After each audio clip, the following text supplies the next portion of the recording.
It's a bit cumbersome, so I ask you in advance for your patience. First, because each member of this ARB is participating in this meeting from a separate location, we must verify that a quorum of members is participating and that each member's voice is clear, audible, and at an appropriate volume for all other members. Accordingly, I'm going to conduct a roll call and ask each ARB member participating in this meeting to state your name and location from which you are participating. I ask that each of you pay close attention to ensure that you can hear your other colleagues. Following this roll call, we will have a vote to establish that every member can hear every other member. All right, first on our list, as always, Ms. Michelle Aubry.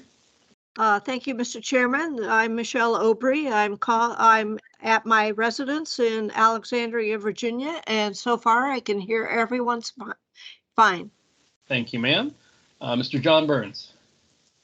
Thank you, Mr. Chairman. This is John Burns. I am in my living room in Holland Hills. I can hear everyone just fine. All right, Ms. Karen Camblin.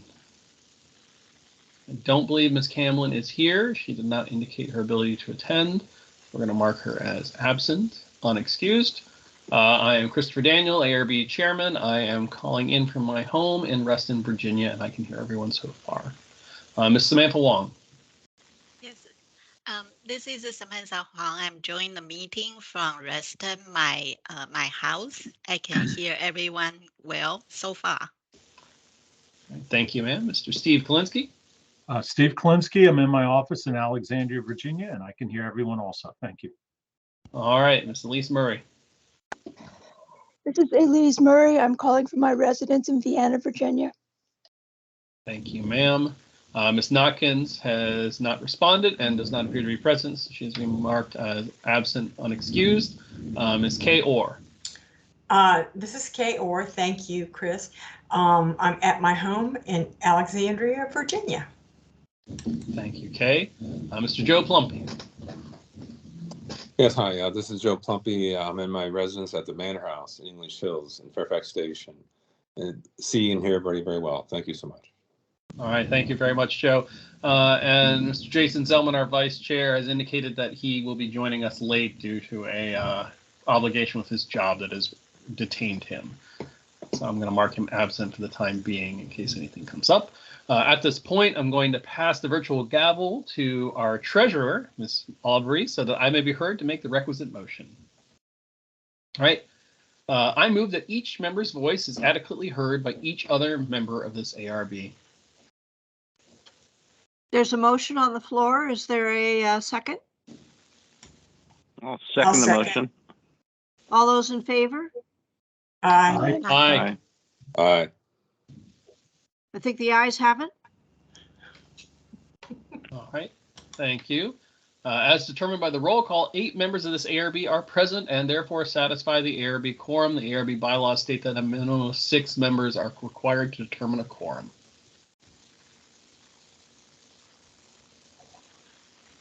I'd like to second the motion. No problem. Was that a motion? I would like to. Yes, that is a motion. I'd like to second the motion. Okay.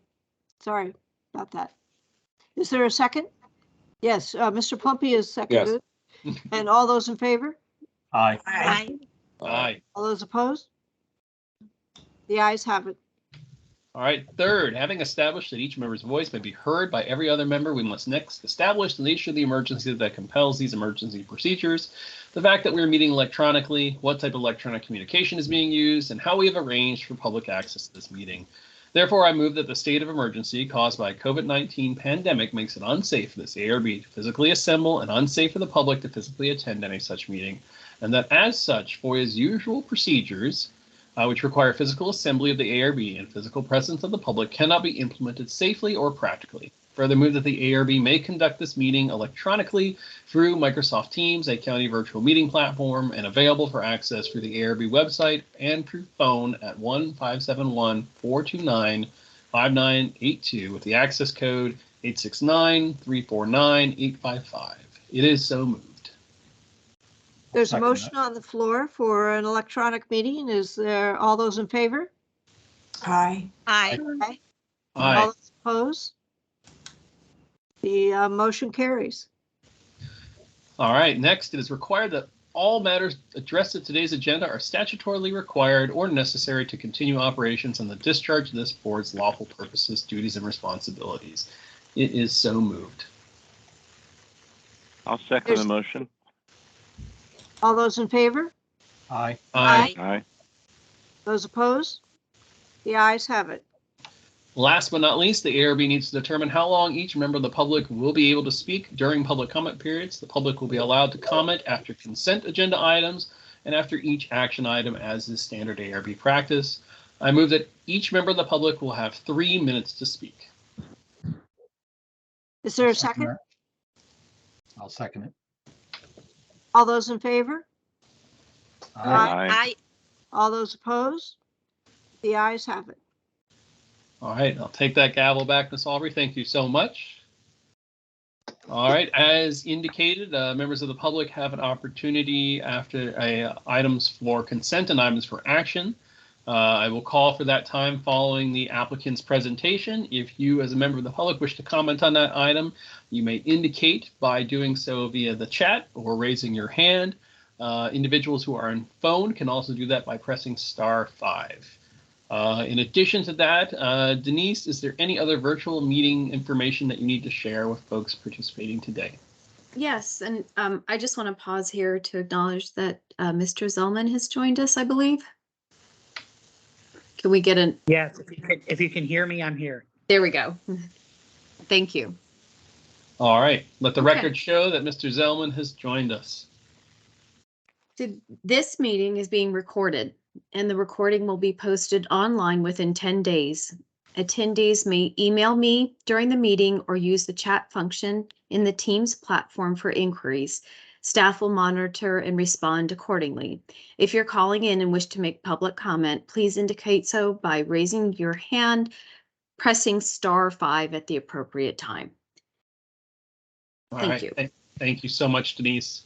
All right, now that we've gotten all the bureaucratic steps out of the way, we traditionally start our ARB meetings by reading of the Statement of Purpose and Intent of Historic Overlay Districts.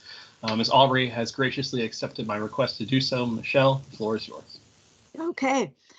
Historic overlay districts are created for the purpose of promoting the general welfare, education, economic prosperity, and recreational pleasure of the public through the perpetuation of those general areas or individual structures and premises that have been officially designated by the Board of Supervisors as having historical, cultural, architectural, or archaeological significance.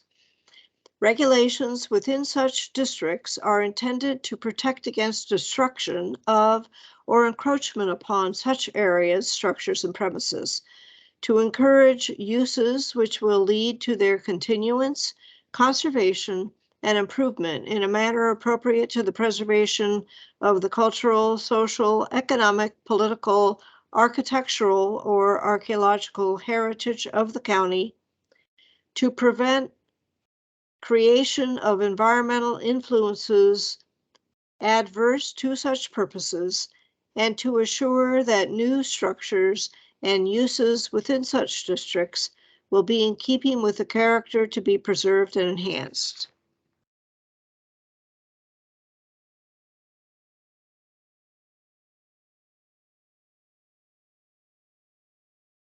Mr. Daniels, you're muted.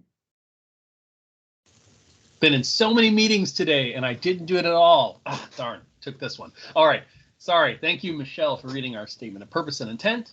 Following that, we require the approval of the agenda. I would entertain a motion from a member to approve and accept the agenda as submitted or any modifications. John, you're muted. Mr. Chairman, I move acceptance of the agenda as presented. All right, is there a second? Second. Seconded by Mr. Zellman. All those in favor? Aye. Aye. All those opposed? Any abstentions? Hearing none and seeing raised hands, the motion carries unanimously. All right, we have our approved agenda. Next is introduction and recognition of guests. Denise, are there any guests or introductions that need to be made? I see no special guests. All right, thank you very much, Denise. There are no items on the consent calendar at this time, so that would bring us right into our items for action. We have 3 items up for action. I will remind the applicants presenting them that if this is your first presentation of the ARB, we should ask you to keep your presentation to 8 minutes. If you are coming back for a resubmission or have come for a workshop session, we request that you shorten your presentation to about 3 minutes, focusing on the changes and revisions made to your application. Following your presentation, I will open the call for comments from the member of the public, and then I will let ARB members ask any questions or raise any concerns, and then we will take up a motion if one is proposed. With that in mind, we go on to item 1 of our agenda, ARB 22 CRM 02 1200 Claude Court Deck and Gazebo located in Great Falls. The applicant is proposing to construct a new deck and gazebo at the back of an existing home. Tuan Duoc represents the application. And I apologize, Mr. Duc, if I mispronounced your name. No, yes, it's okay. Yeah, I'm Tuan. Yes, you can call me Tuan. Okay, thank you, Tuan. Do you have a presentation you want to give, or do you need Denise to display anything for you? Yeah, can I share my screen? Yes, you can. It'll just take a moment for us to give you the ability to make that presentation. There we go.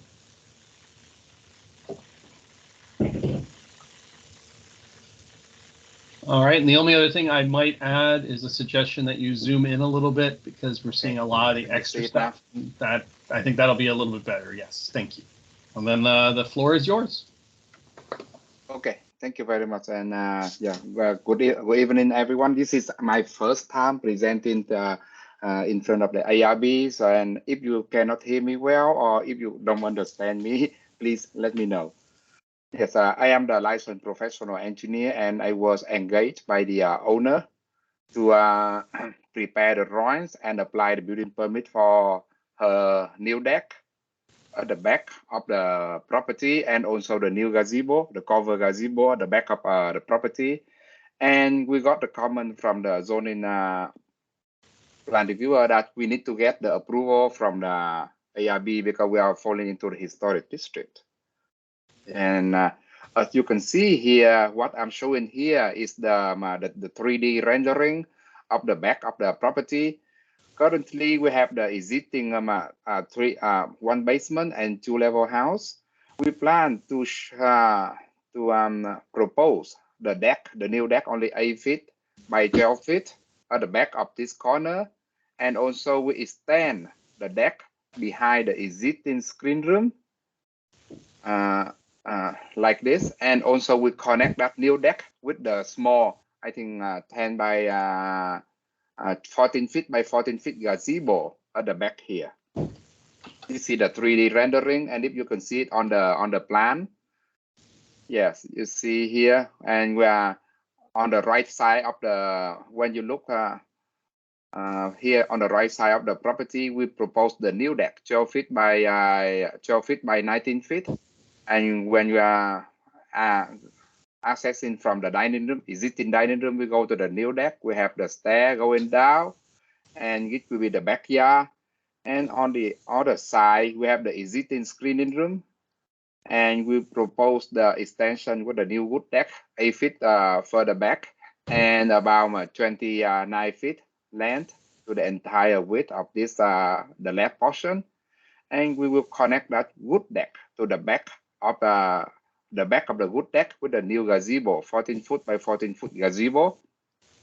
And if you can see here on the let me see, how can I show the other one that on the screen? Oh, I think you may have to, if it's another application, Tuan, you may have to stop sharing and reshare the different. Yes, okay, yes. And this is the elevation. Can you see the elevation here? Yes, we can. Yes, this is elevation. The back elevation, we have the deck here.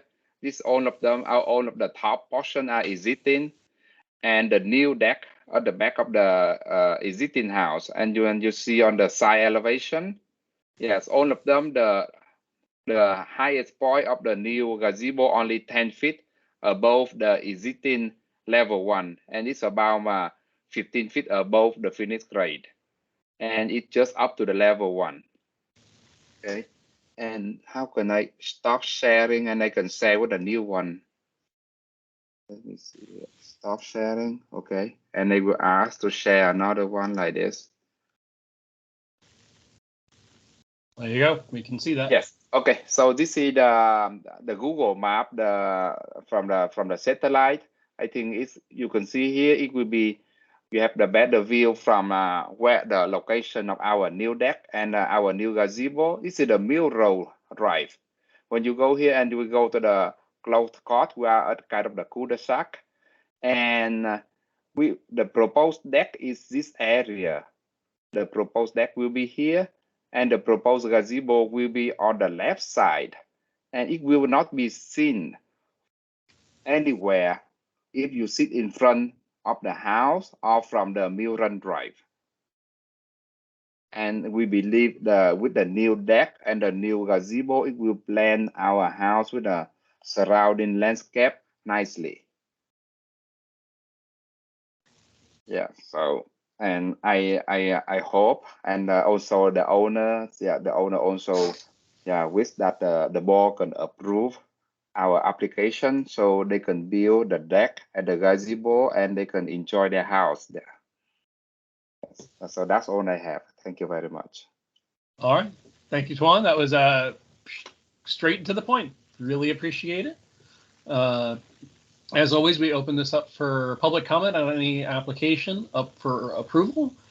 So I would ask right now if there's any member of the public that has a comment on this application to indicate either by raising your hand, indicating in the chat, or doing, I believe it is, if I remember correctly, *5. Yes. And Denise, if you will monitor to see if we have any such indications. I don't see anybody raising their hands at this point. All right, I'll wait one more moment just to see if there's any hands that go up. Otherwise, I would turn it over to the members of the ARB for any questions or comments they have on this application. For those members of the ARB, you can raise your hand, or if you want to come off mic, you could also come off mic if you choose to. All right, I see Steve Kalinsky, you've got your hand up. Mr. Kalinsky. Yes, I have a question. I guess this may be for Denise or the applicant, but it appears from what is being shown on the screen right now, which is the satellite view of 1200 Claude Court, that the portion of the house that is labeled as kitchen in the floor plans does not exist in this picture. And my question is, has that kitchen addition, which has been put on, has that come in front of the board?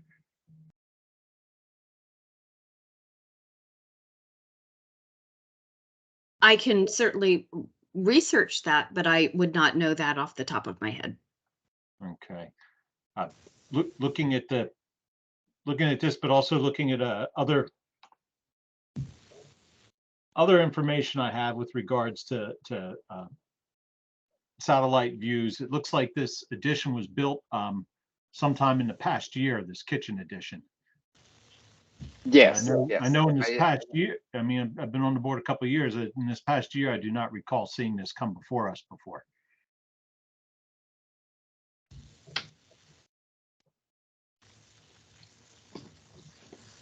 That's a good question, Mr. Kalinsky. I think it would definitely be one for Denise to take up for us. I don't know if we have any recourse at this point, given the fact that we're not at this point reviewing a proposed addition of that nature. So that would be a good question, though. I don't know, Mr. Tuan, I know you might not be the one involved in that, but I am not involved on the original addition, but I believe there are the permit, okay, and to build this addition, and that permit was closed. That means they pass all of the permitting, they pass all of the inspection from Fairfax County. I'm not sure whether at that time the zoning personnel or something ask the previous applicant to go through the ARB or not. So that's what I'm not aware. Understood. And I recognize that you, as the contractor for this project, would probably not know that information off the top of your hand. Yes. And I don't know if you mentioned if the owner was here today. The owner is not here today. Okay, so we don't have them to speak to that. So, but because the Fairfax County just changed the system, so it's very hard to search. But if not, we can search it in the FIDO very easily. What did they go through? Well, and this is obviously not a comment directed to you. It's just a general comment. The board, the ARB has struggled in the past with projects going through without coming to our approval. Okay. And getting the permitting process. So again, not technically your problem at this current point, because you're representing an application for something that is coming through the process. So that's unfortunate that I think Mr. Klinsky astutely identified something that might be an issue for us to bring up with staff at a later point. What I'll observe to the ARB members is, I think when I searched online, I just searched online, I saw that they went through the ARB on 2018. Well, there we go. Well, yes, right. Yes. 2018. Okay. Well, there, Steve. 2018. We may or may not have an answer for you on that. Yeah, I do not recall having seen this applicant before, and it's sometime after March of last year the addition had been built. Yes, and then they got the approval from the workshop for the new. I'm searching the Fairfax County record. Yeah, it showed that there is approved for the new construction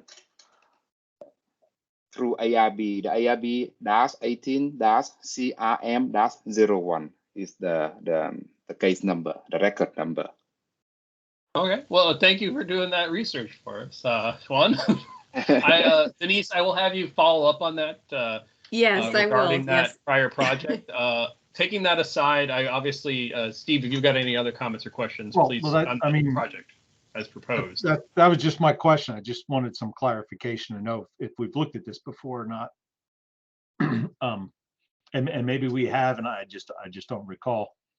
Or maybe it was approved many years ago and it's just more recently built, which could be the case. But then shouldn't that, after a year of non-activity, have to be reevaluated?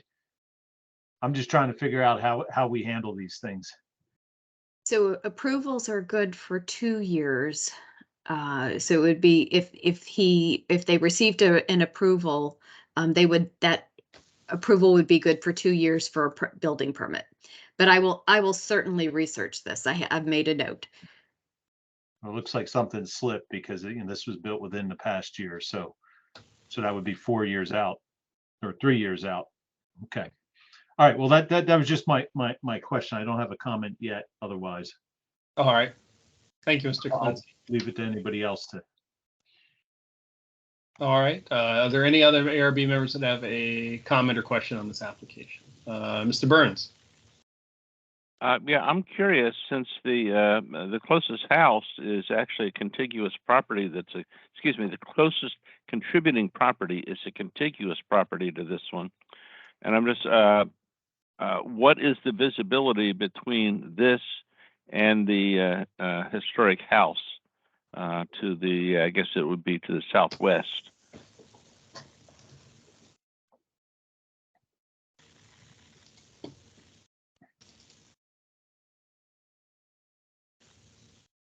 No, not that one. The one that's I've got too many things open here. It is the immediately to the north of the one I think you're looking at, right? Where that big brown area is. The property you're thinking of, John, is just to the north of that. Just to the north of that property. So yeah, the property's in the wooded area to the left. I have so many windows open. I can't find the one that had the name of the property. The Cockrell House. That was one of the outbuildings. Thank you. That's it. Yes. Yeah. Yeah. That's it right there. It's the hip roofed is the original house, and then there's 2 outbuildings. Okay, so it's a fair amount of tree foliage between the two, and then this is interesting because the aerial photograph shows a more than 2,500 square feet of ground disturbance for the house next door. It looks like they cleared a huge area there. But that's a whole separate issue. That's not tonight's issue. But I'm satisfied that the tree coverage, mostly it's on the historic property, would make this as virtually invisible from that historic property. So that answers my question. Thank you. All right. Thank you very much, Mr. Burns. Any other members have any questions or comments on the application?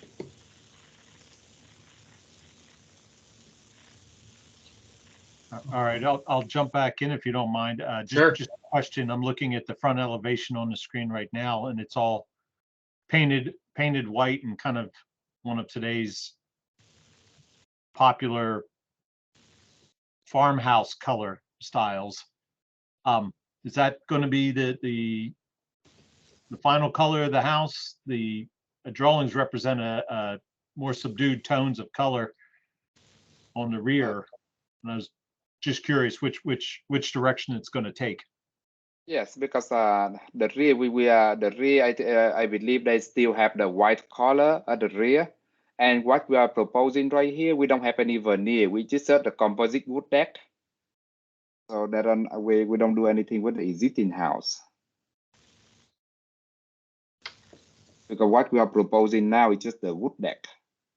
I think Mr. Colinski's question is your rendering showed a different kind of color. Oh, yeah, deck and space. Is that just for show, or is just for a show? That doesn't show the actual color of the existing house. Okay. Well, just as a matter of course, we prefer the presentation to be as accurate to the reality as possible. Otherwise, little things like that can sway or change the effect that the house has, or what we're judging it on based on the location to the historic within the historic district. Yes. All right. Thank you, Mr. Kolinski. Any other questions or comments by members? Seeing none, I would.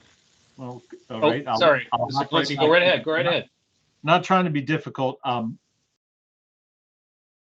This is a final presentation looking for our approval.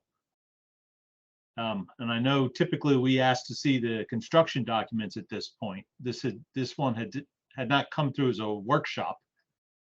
So we haven't had the opportunity, unless I missed it last month, but I don't. Correct me if I'm wrong, Mr. Daniels. Was this workshopped? My understanding is no, it was not. No, we didn't go through the workshop. I'm sorry. Yeah, but we have the complete construction documents that were approved by the Fairfax County, the building plan review. So if you would like to see, we can open that. It's just only what, because I think the one on my I'm setting right now, the architectural plan and the construction document is including the structural plan as well. And Tuan, you will have to reshare your current screen. Yes.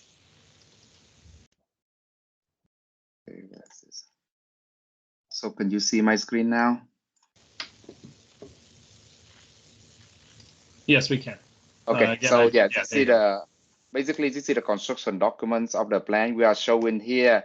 This is the level 1 framing plan. Let's start from the we have the level 1 framing plan here. We just use the regular press strategic wood, double 2x10 as a beam, and the regular 2x8 wood joist, 16 inches on center. And very similar on the left side of the deck is a double 2x10 beam and a 2x8 wood joist that everybody is using to construct the wood deck. And this is the gazebo. The gazebo is also the floor framing of the gazebo is just like the deck. So we are using the same thing, double 2x10 beam and a 2x8 16 inch center wood joist.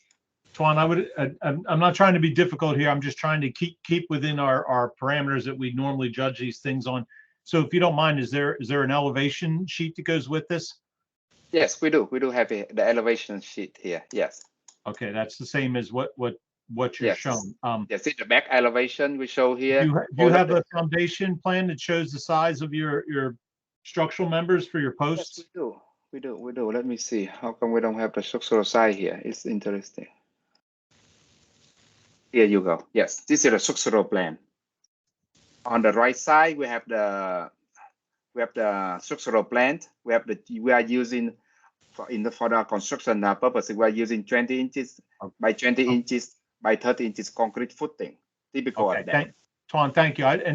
Sorry, I'm not trying to be mean to cut you off, but I don't want to belabor this with the other members and the other things we have to look at. This is the sort of information that typically we see as part of this. This lets me know that the the concern I had was that the thickness of the posts and the proportional look based on the height of the deck, and you have 6x6s, and I think that's appropriate. Okay.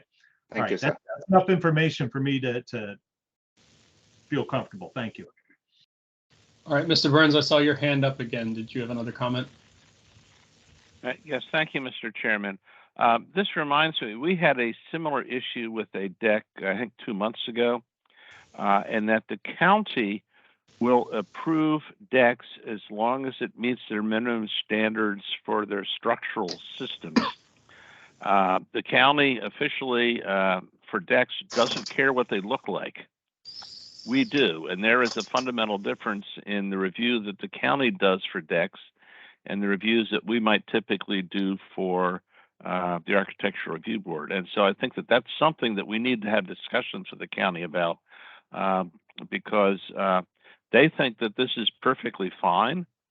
We may or may not, but the county requirement for submissions to get the building permit are vastly different than the requirements for the ARB. And I think that's the issue that Mr. Kalinsky has identified for us. Thank you, Mr. Burns. And I think another thing that Mr. Kalinsky pointed out, and I think the applicant can be, now that he's presented that sheet, can rectify this, is it looked like it was S101 was the sheet for the structural drawings. That was not provided to us. Is that the correct page number? Yes, S101 is the structural plan. And S102 also the structural plan. Yes. All right. So with my comment, I think Mr. Kalinsky and Mr. Burns made really helpful comments here. I would request that as part of any motion that we require that those documents be submitted as well to Denise following this meeting so that they are fully a part of the record for when she evaluates going forward. So that we have the architectural submissions, and obviously as an architectural board, that is one thing we're particularly concerned with. But as Mr. Kalinsky pointed out, those structural drawings do tell us a lot too. So I think any motion would ask that the applicant provide those following the meeting if we go forward with approval. And those are the only comments I have. If there are no other comments from any members, I would entertain a motion.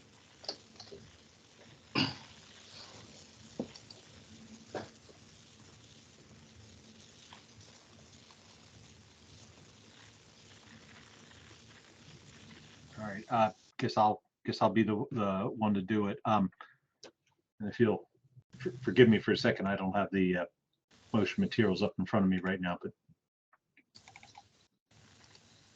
here I go.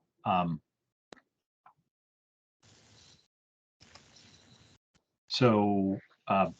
Chairman, I move that the ARB approve action item ARB 22-CRM-02 located at 1200 Claude Court, Great Falls, tax map 0191040003 in the Colvin Run Mill Historic Overlay District for the proposed construction of a new wood deck and gazebo on the existing dwelling as submitted and presented at the December 8th, 2022 ARB meeting, subject to the following conditions: that the applicant submits the full set of construction documents as part of the record to the ARB.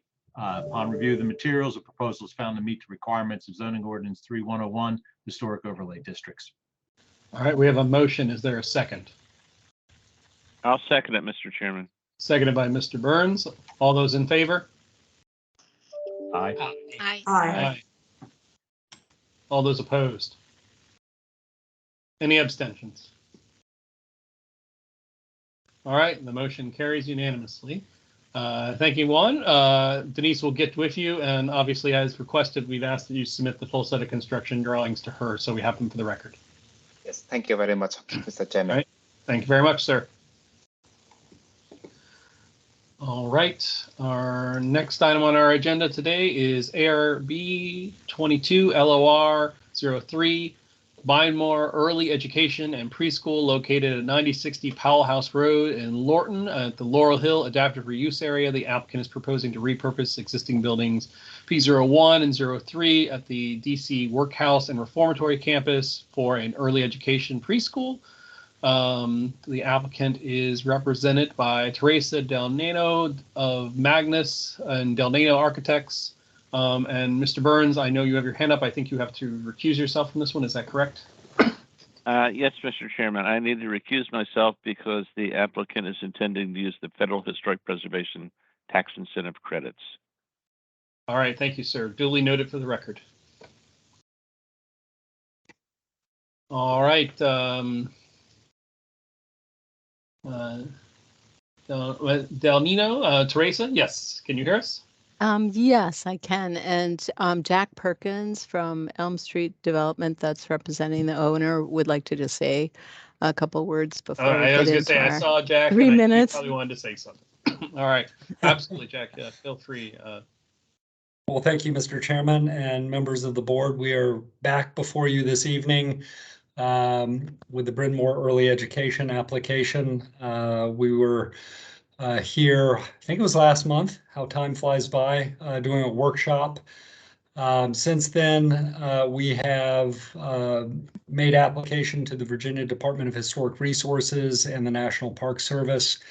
We recently, at the beginning of this week, received some comments back from Mark Homa at VDHR, and I believe he copied Denise on that. He had some brief comments, and those are referral comments to the ARB. They are for you to use as you so choose. They are not hard and fast requirements of VDHR. We are still waiting for the review of the tax credit application. That will come from the tax credit department of VDHR, and we expect to receive that towards the end of next week. So without further ado, I will hand it over to Teresa. Okay, All right. thank you. Teresa, do you need the ability to present anything or? Sure, I could. I wanted to touch on what we changed from our previous application based on the workshop comments and some of Mark Holma's Sure. comments too. So All right, if I think could. Denise will give you the ability to share and we'll your ability to put something up on the screen. Okay. Yes. Is that visible to everybody? And yeah. Yes, and just like, yeah, perfect. You've just got, just like the previous applicant, make sure you zoom in on the materials. Yeah. Giving us I know it's kind of hard. Okay, so you may recall these are two buildings, P1 and P3 of the Lorton workhouse that we are hoping to turn into preschool to serve the neighboring community. And the main entrance will be here in the first building. These are our demolition floor plans. So what we've done is we were able to reduce the number of doors that are accessing the courtyard. We're going to be sharing a door between some of the classrooms. So that'll be a little less demolition on the historic building. The other thing we intend to do is center the doors below the windows that came up in our workshop.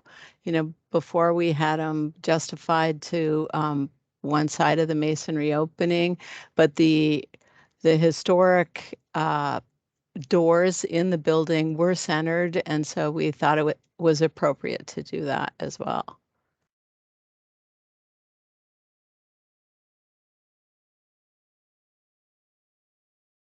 The plans have this this application. You had asked us to provide, some images of what we may do with the playground. So these were our thoughts, having a story time at this end, and then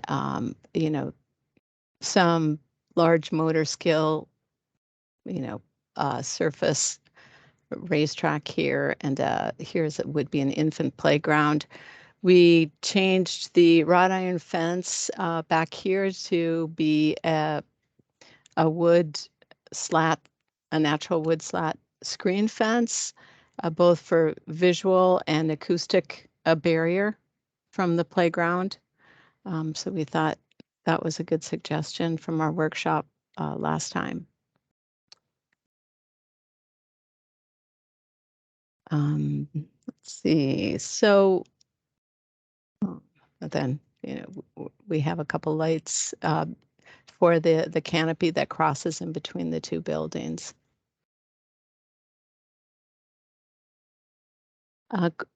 Going back to Mark's comments, he wanted to change this back to the wrought iron at the condensers on the west side of the courtyard space. But for the reasons we mentioned, we were hoping to leave the natural wood slat just for the acoustic tempering of the playground space on the other side, and for visual reasons. I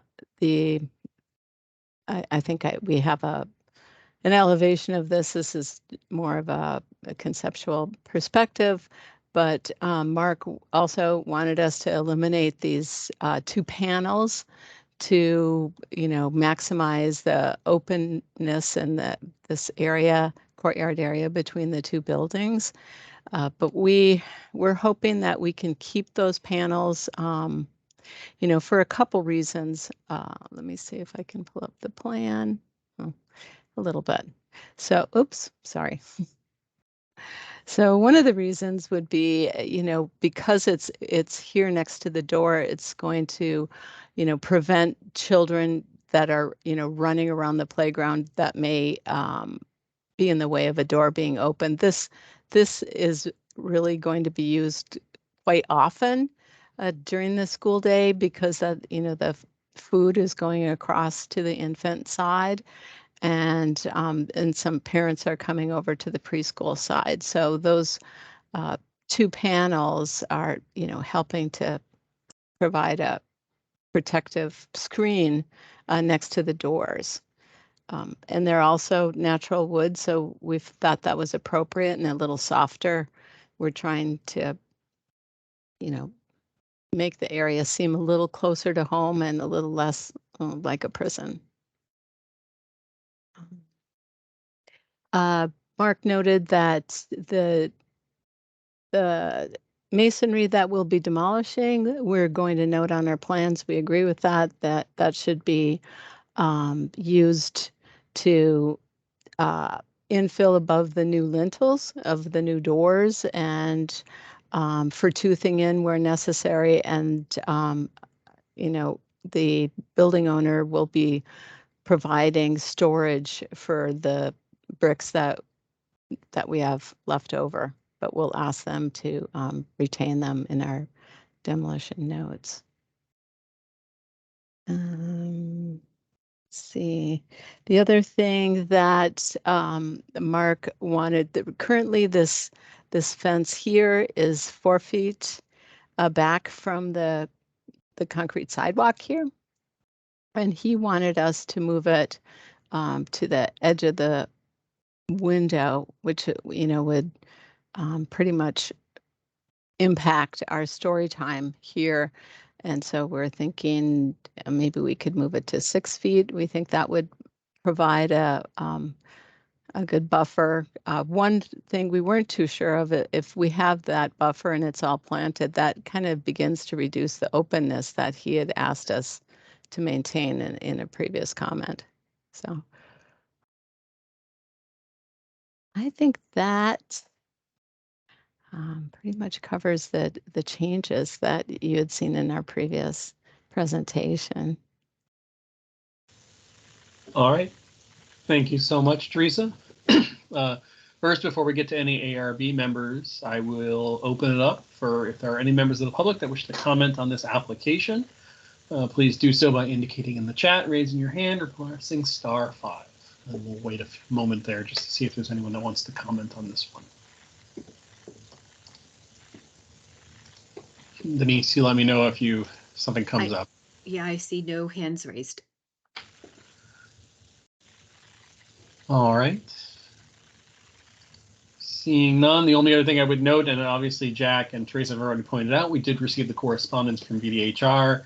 It's important to highlight, and I think Jack did a good job emphasizing that Mark's review is his comments review, and then there is also the review from the tax review office. And so I kind of appreciate, so just a general comment before we let the other members talk, is the fact that you got these comments and that our input is being shared.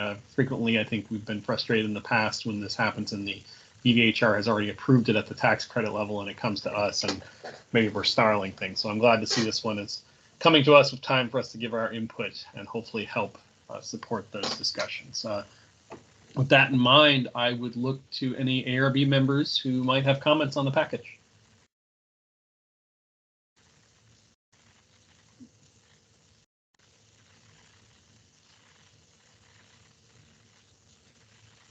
All right, I'm looking to see if there are any raised hands from any of you.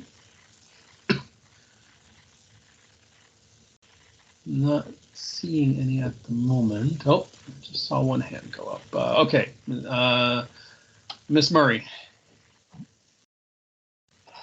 As a non-design professional, I hate to lead off, but I pretty much agree with the changes that have been made. I think that the centering the doors under the windows is good. I'm inclined to agree with the applicant that the wooden fence around the condenser units and the panels and their passageway, and also the placement of that front fence are more desirable where they are now, or in the case of the front fence, moving it slightly. I don't see that it necessarily needs to be moved, but I would like the design professionals to comment on that. But I don't think the panels close it off that much. And there's going to be all sorts of little kids and things closing it off. It's going to be, it's not going to be an empty space. That is my opinion. All right. Thank you very much, Ms. Murray. Mr. Kalinsky, one of those potential design professionals. Yeah. Okay. And in an effort to make up for my long-windedness last time, I agree with Ms. Murray. I appreciate VDHR's input, but this is a very harsh, sterile environment as a prison itself. I don't think the introduction of the movement of the fence or the type of fence is really going to change how you perceive this as a historic property. So I think it's more beneficial to the children to have the area for story time and the screening from the mechanicals. The aligning the doors, perfect response to our previous workshop. And unless anybody else has anything to add, I'm ready to make it. I was going to say, I just have one or two comments. I was not here for the submission when it came in for a workshop. It was one of the few meetings that I did not attend in the last few years. However, I agree with my colleagues' input that was shared with the applicant originally on this, and I think they gave a lot of good advice. I also agree with Mr. Kalinsky that I feel like Mr. Holmo's comments are a little too, I'll be bold enough to say it, draconian on some of the changes here, and I think it's well observed that we're trying to put in a preschool or early education space in a space that was formerly a prison. While we want to recognize the history that's there, we also want to have something that's sympathetic to the use that is occurring in there. And as a father of two children that are in early education facilities, it needs to be welcoming. and open. And I agree with the brick salvaging idea, but I think the fence suggestion that my colleagues suggested earlier is well taken, and I think I would support going forward, as well as the decorative panels add a nice touch of detail to that space that otherwise would feel potentially sterile. My only other comment is on the information on the play area. I would just observe, while I think the village area is very neat, I would make sure that we're not trying to misrepresent indigenous Native American cultures with a village site that might not be in keeping with what occurs in Virginia. So obviously I know that's all conceptual and I don't think that was intended, but I would just observe whatever's done there. Let's be cognizant of the fact that Virginia does have 7 federally recognized tribes within it, and so whatever we do should be acknowledging, respectful of those cultures as well. But those are my only comments. And obviously, after that, I see no other comments of Mr. Kolensky. I would entertain a motion from you. Thank you, Mr. Chairman. I move that the ARB approve action item ARB 22 LOR-03 located at 960 Powerhouse Road in the Laurel Hill Adaptive Reuse Area at tax map 107109H1 for the proposed necessary exterior alterations to adaptively reuse the buildings for child care center purposes as submitted and presented at the December 8, 2022 ARB hearing with the subject to the following condition: that the brick to be removed for the door openings is salvaged and stored on site for use. Upon review of the materials, the proposal is found to meet requirements of the memorandum of agreement for the Lorton Laurel Hill eligible district.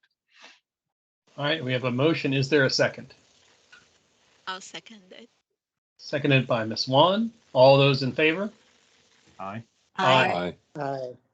All those opposed? Any abstentions? Hearing none, the motion passes. Thank you very much, Thank Teresa you. and Jack. Yeah. Look Thanks. forward to seeing this in actual reality in the future. All right. Thank you very much. Yeah. Thank you very much. All right. Moving onward and upward to our last item for action. This is ARB 22 HOL 25 2003, and I will hopefully, there I go. Mr. Burns has reappeared. This is the Marfa's Road solar panel installation located at 2003 Marfa's Road in the Holland Hills Historic Overlay District. The applicant is proposing the installation of a 21-panel solar system on the rear roof of an existing home. Sam Linton of Nova Solar represents the application. Mr. Burns, you, I believe, have a statement you need to read before we get to the application, correct? Yes, Mr. Chairman, thank you very much. According to the county attorney, I need to read this statement whenever we're reviewing things within the Holland Hills Historic Overlay District. I, John Burns, under Virginia Code Section 2.2-3112, parenthesis B, parenthesis 1, and 2.2-3115, parenthesis H, declare my personal interest in transactions brought before the Architectural Review Board involving the Holland Hills Historic Overlay District, and specifically state the following for the December 8, 2022 ARB meeting. 1. Action item ARB 22-HOL-25, 2003, Martha's Road solar panel installation at 2003 Martha's Road involves the Holland Hills Historic Overlay District. 2. The nature of my personal interest is that I own and reside in a home that is valued at over $5,000 and is located in the Holland Hills Historic Overlay District. 3, I am a member of a group of 3 or more persons who are members of, which are affected by the transaction. And 4, I am able to participate in the transaction fairly, objectively, and in the public interest. Thank you, Mr. Chairman. All right, thank you, John. As mentioned before, the application is being represented by Mr. Linton from Nova Solar. Mr. Linton, are you here with us? Yes, I am here. All right. Is there a presentation that you'd like to share, or is there anything you would like Denise to bring up for you? I would like to share my presentation. I will pull that up. All right. Should be getting you the share ability shortly, and you can proceed. I'll let you know when we see it. Thank you.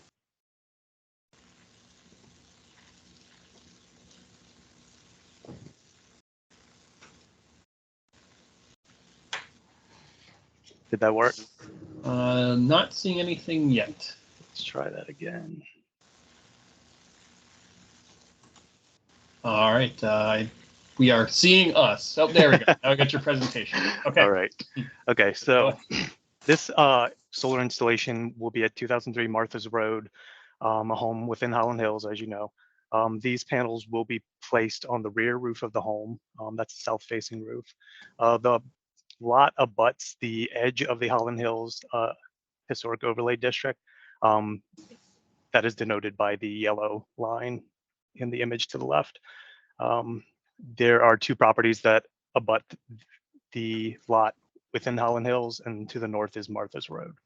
No part of the solar array will be visible from the front of the house, and it's worth mentioning that the project has been approved by Holland Hills DRC. This image shows how the home appears from Martha's Road. As you can see, it's set partially back. It's a fairly wooded lot, and there's a slight rise. The panels, as mentioned, will be on the rear roof of the home, so this view will not change after the solar installation, with the exception of a PV disconnect, which will be located next to the utility meter. That is mandated by the electric utility. That will be a gray box about 9 inches wide by 12 inches tall. So that is that. Here are a few images of the roof in question. The left image shows the rear roof of the home where the panels will be installed. The lower left image is of the roof at present, and the lower right is a poorly made composite of what the installed panels will look like. The dimensions are correct on that composite image. The two rooftop vents on the roof, which you can see the little brown boxes on that roof face, sit approximately 5.5 inches tall. The solar panels, which we would install, would sit between 5 and 7 inches high. There's 2 inches of adjustability, so they would be parallel to the roof face and sit 5 to 7 inches above the roof face. So, you know, a comparable height to those boxes.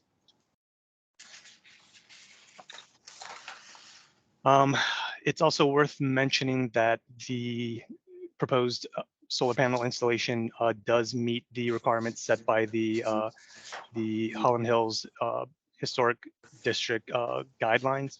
I believe everything that refers to solar panels is on page 64. I couldn't find anything else. The mentions of solar on page 64 say that you should minimize the visual presence of solar panels by placing panels on non-visible elevations or in a non-intrusive manner. We do this by placing the panels on the rear roof of the home. They will not sit higher than the ridge of the roof. They will not be visible from the front of the home. And they would potentially be visible by two other homes within Holland Hills.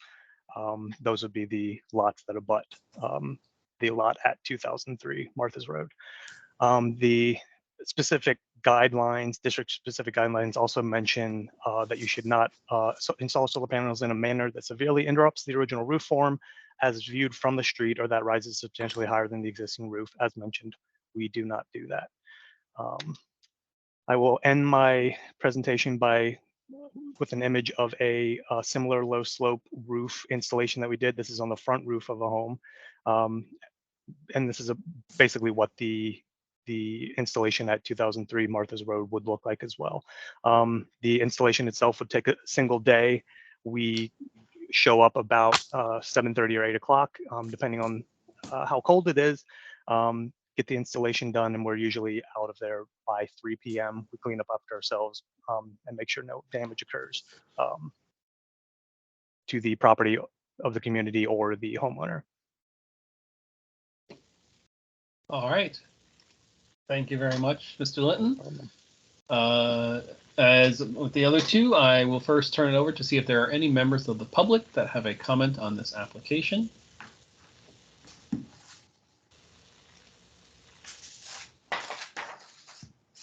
Denise, if you'll scan the participants for me just to see if there are any. Yes, I see no hands raised, and there are no callers either, so Okay. nobody. All right. Well, I don't have to worry about the star 5 folks. Right. No hands being raised by our attendees. No comments in the chat at this time. So it does not seem that there are any public comments. I would turn it over to ARB members for their comments and or questions. You can either chime in, come off mute, or raise your hand. Just remember that I can't see. Well, now I can see you. Prior to that, I am unable to see you because of all the other stuff being shared. While members are cogitating on this, I will observe, I appreciate, Mr. Linton, you referencing to our HOD guidelines. That is always appreciated when someone actually goes and looks at them and cross-references them in their presentation. So someone's done their homework. Okay, Mr. Burns, I see your hand go up. Thank you, Mr. Chairman. Mr. Linton, thank you for submitting the additional information I requested that helps us in our review of the application. With regard to Holland Hills in this particular house, this is a house that's ideally situated for putting solar panels in. It faces south. It faces out. The rear elevation faces out of the community. It will have no visual impact on the Holland Hills Historic Overlay District in general, and it's angled up, so you'll get good solar gain from the angle of presentation to the sun. So it's I wish all houses were this easy to justify putting solar panels on, those are my comments. Thank you.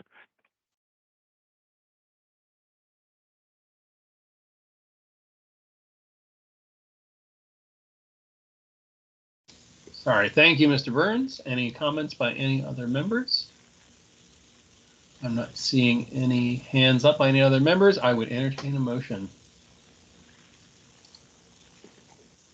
Should I go for 3 tonight? Go for 3. Go for a hat trick there.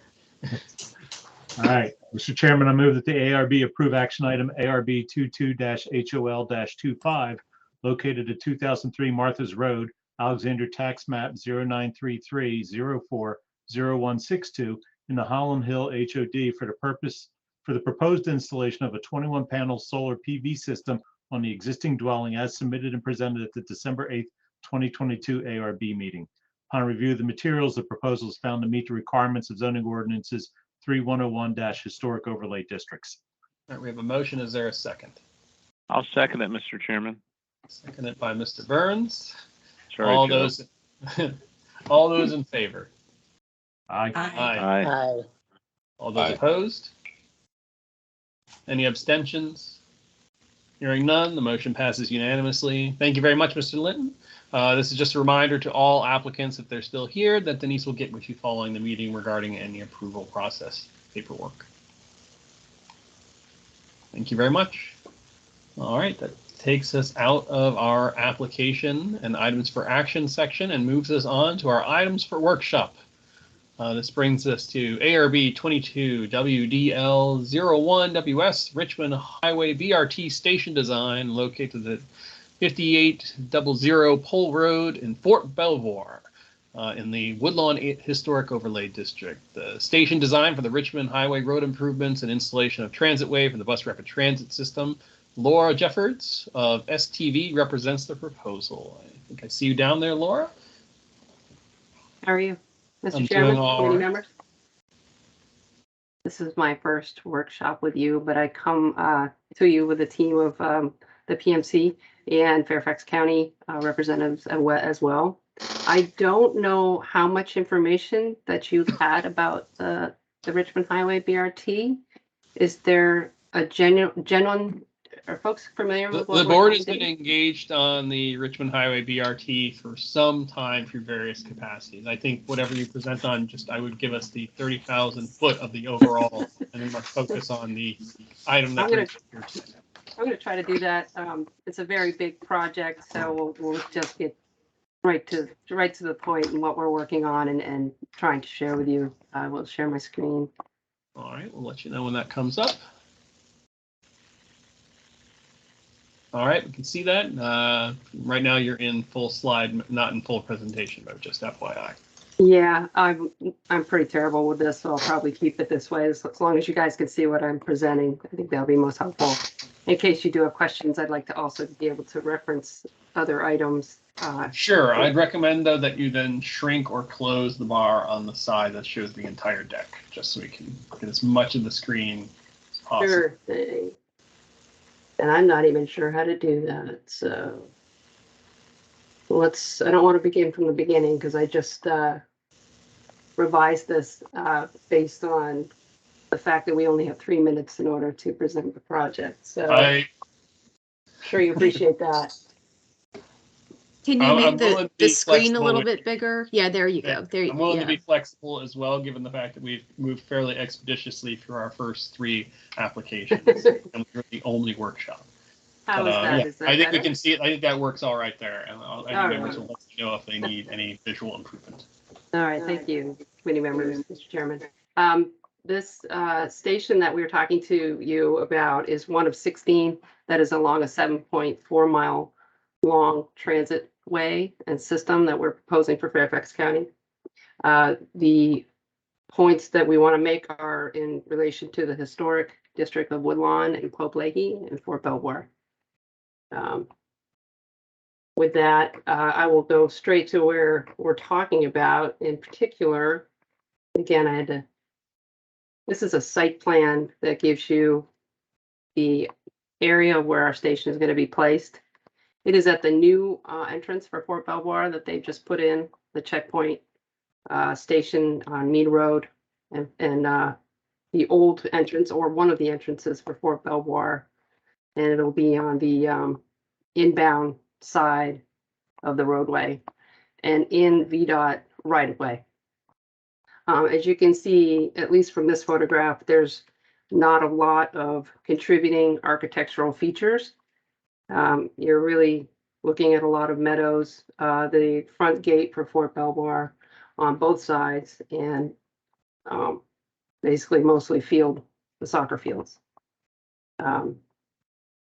In order to give you a little bit better shot here, this is a visual driving southbound, and on the right is the new entrance and checkpoint, security checkpoint for Fort Belvoir. On the left is the previous entrance.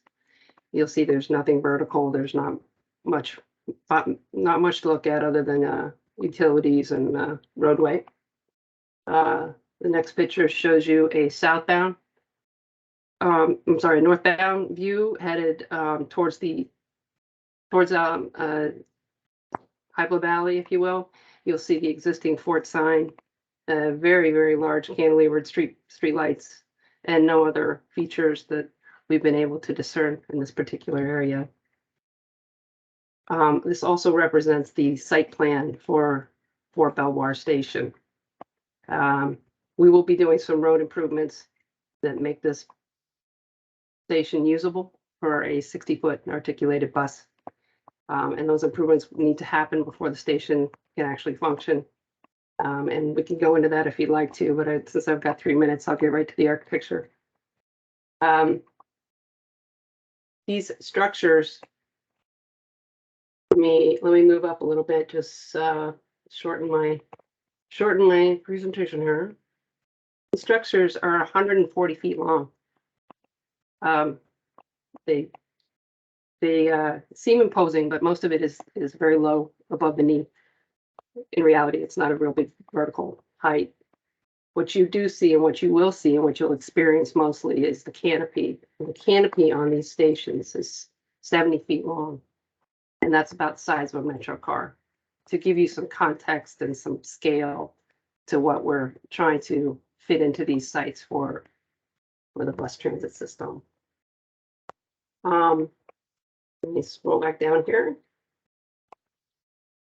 I wish I could consolidate all my presentations this way. This is a floor plan of the station itself. These stations are single loaded for the most part, meaning it's only entered from one end. Passengers will, Fort Belvoir is different. Fort Belvoir gives you 2, but this is a prototypical plan. Like I said, there's several of these stations. And this is a prototypical southbound station where you have an entrance ramp, a service platform, some amenities, trash cans, signage, wayfinding, area of refuge, and probably some comms and electrical cabinets. This is the overall form of the canopy that we are talking about. Again, this is the entrance ramp. This is the overhead canopy. These are some very prominent V columns that support the canopy. Concrete platform and roadway. This is a prototypical. This is not for Belvoir. We're getting there. We're getting there. Want to make sure you guys get an idea of the shape and form of this piece. These are elevations of which you will see later. I know that you asked for construction documents. This project is currently at 60% development, so they'll be tweaking them for a couple months more. This is a front elevation, standard front elevation of what you would experience in the Fort Belvoir area. This is a section of that canopy. This is a platform where people will be standing. This is signage, and canopy is sloped, so you're seeing this in perspective with all of its building materials. One feature we do want to bring to your attention, besides the structure itself, which you'll be looking at in a minute, is that we will be reaching out to the communities at large for every station and incorporating bits and pieces of what that community would like to see as a feature of the station, in which we will be using the back screen. This is an example of what we did in Richmond. This shows a city map, and it shows district areas and what they, what happens around the station. And these barcodes or QR codes kind of tell people where they are or where they can find certain amenities. It's really kind of fun for the end user. But it's not a part of this rendering, but I just want you to know that this will be a part of the stations, and it'll be driven by the communities around them, and they will help select that artwork for that particular station, which will be on the back screen. So this is a bird's eye view of this station. It is not all in context because we're still talking to Fort Belvoir and working with them on their particular criteria for design. They have some safety and security items that we have to address, and probably a few other things that they haven't told us yet, but we are in talks with them. Next is a view that a pedestrian would experience as they enter the station before the bus arrives. This is the overall structure. This is a signage pylon, which will be for every station. It'll have station naming, and it'll be lit. This structure you see behind me, we'll talk about in a second. Part of our overall approach. It's a building that's for our bus drivers. And again, this is another view that shows you the opposite direction while you're standing and waiting for your vehicle. This is the rear of that facility.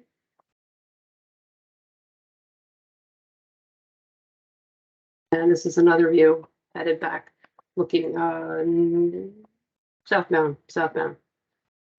If you are curious about this structure here, is an element we are reviewing and working on, and that is not technically a part of our architecture. It is a part of the charging assembly for the vehicles, and it'll be for an overhead pantograph that charges the electric buses. We are working on where that goes right now, and we're trying to push it further away from the station itself, so it doesn't really impact the architecture that we're trying to express. So onto this building to our left, just so we can get it out of the way and we'll talk about it. That is the comfort station for the bus drivers. And at this time, it has a lot of choices as far as finishes.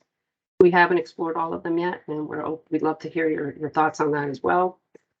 As far as the finishes that we are expressing here for our stations, they're a composite panel, a resin kind of paper product with a concrete base.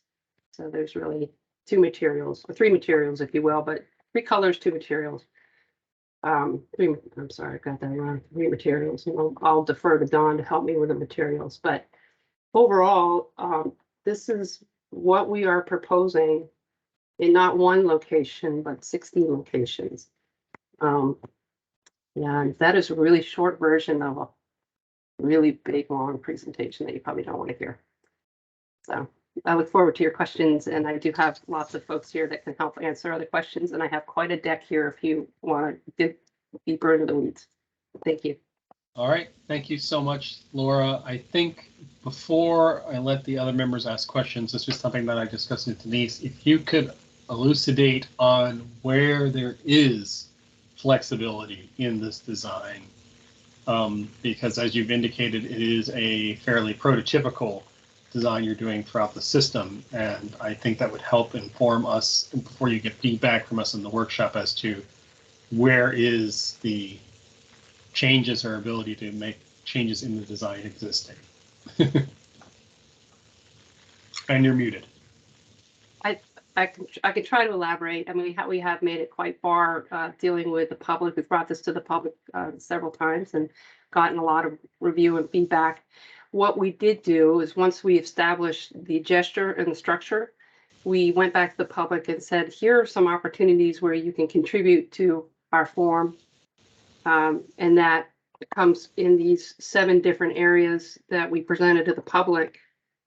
Again, it doesn't offer a lot of massive change to the structure. We're feeling pretty set with this gesture, this wing shape, and we could certainly tell you the origins of that if you'd like to discuss it. We do have that in the deck as well.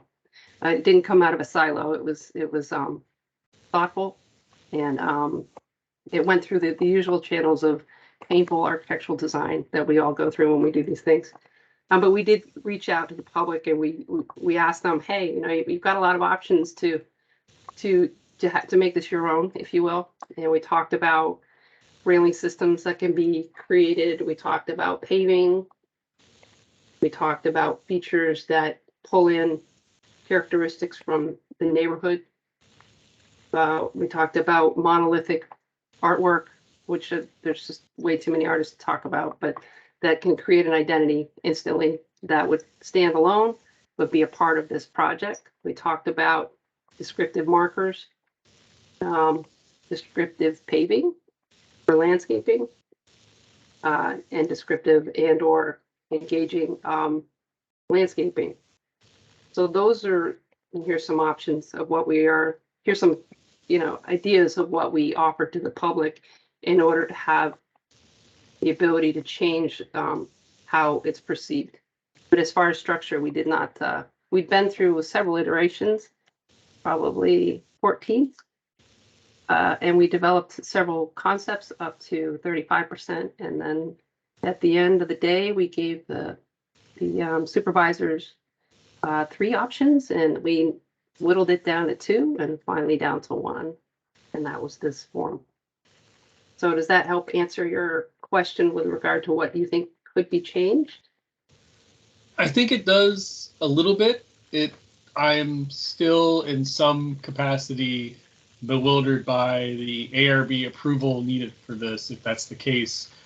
And that I think it creates a unique or a complex situation. But I think I'll first turn it over to my other ARB members for any comments or questions they might have. We have several who have participated a lot in the BRT process and listened in on a lot of the meetings. So if there are any ARB members that have comments or questions or observations to share, please feel free to do so. Raise your hand or come off mic.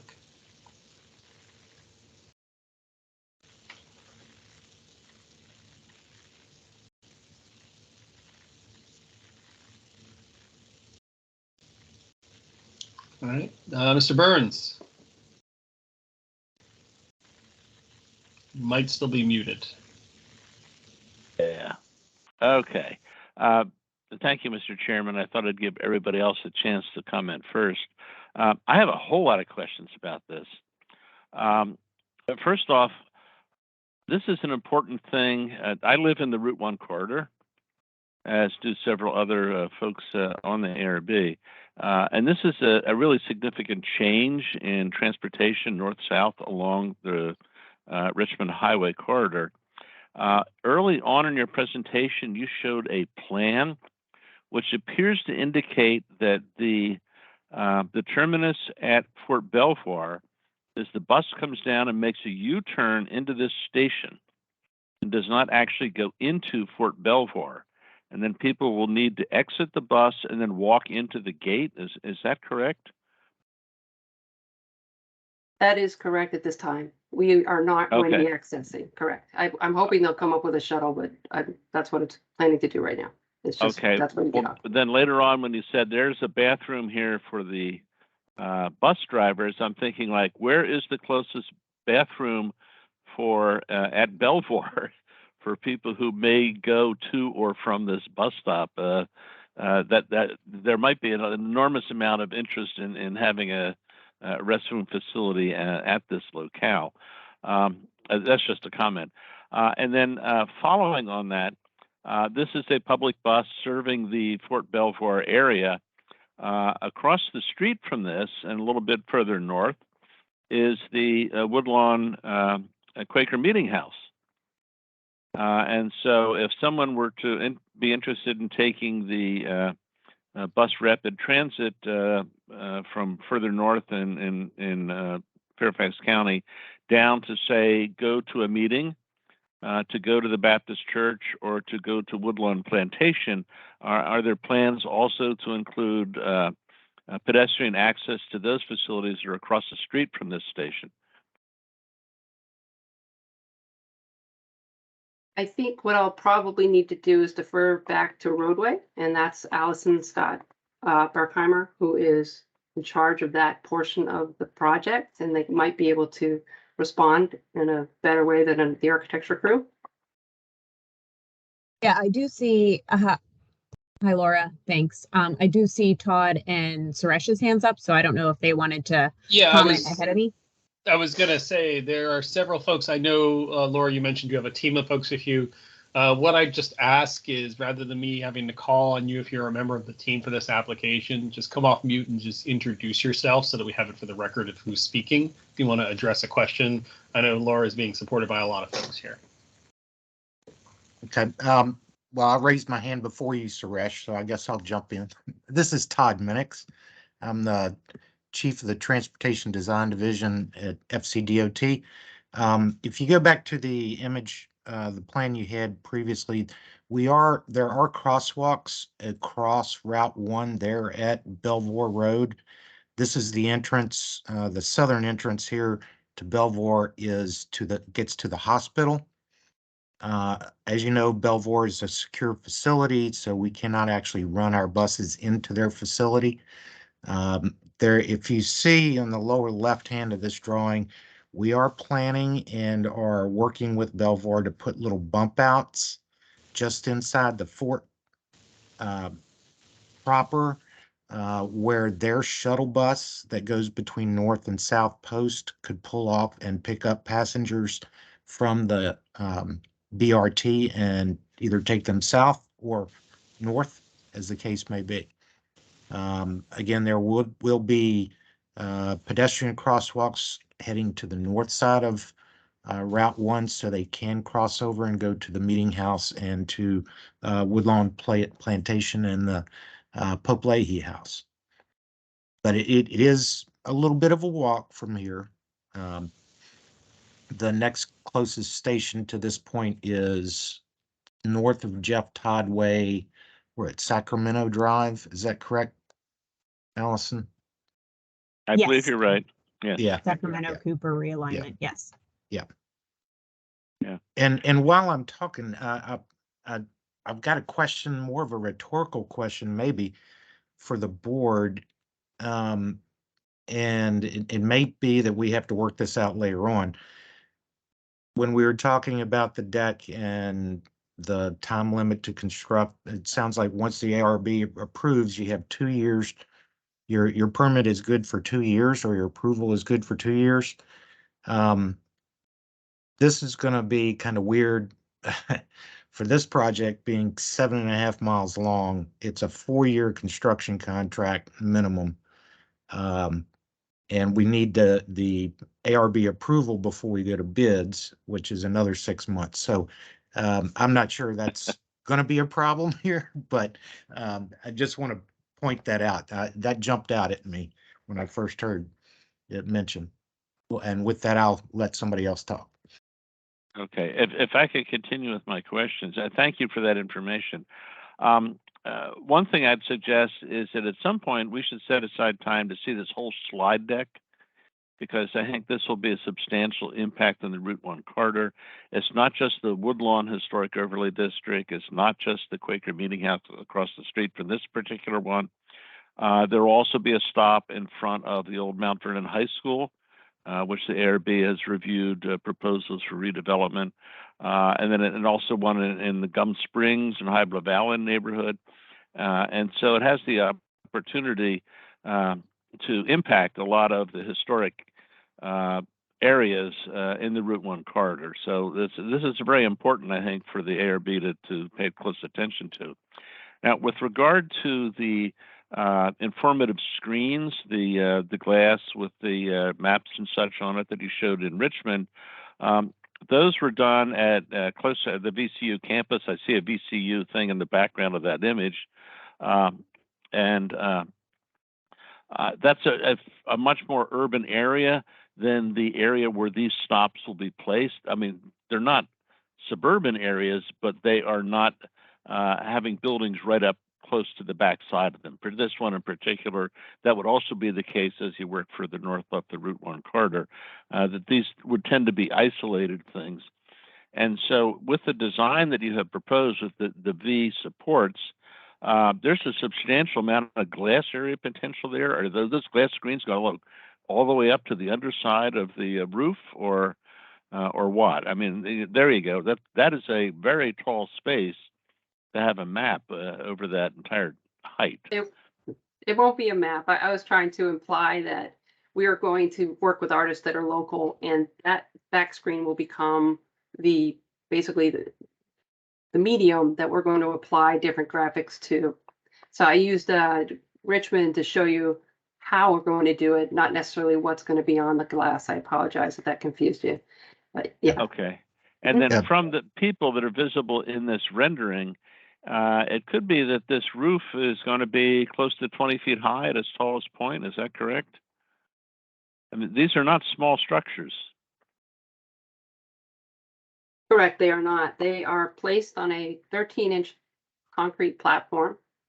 And then from 13 inches, they extend to about 17 feet. And that is so that the bus can pass below it.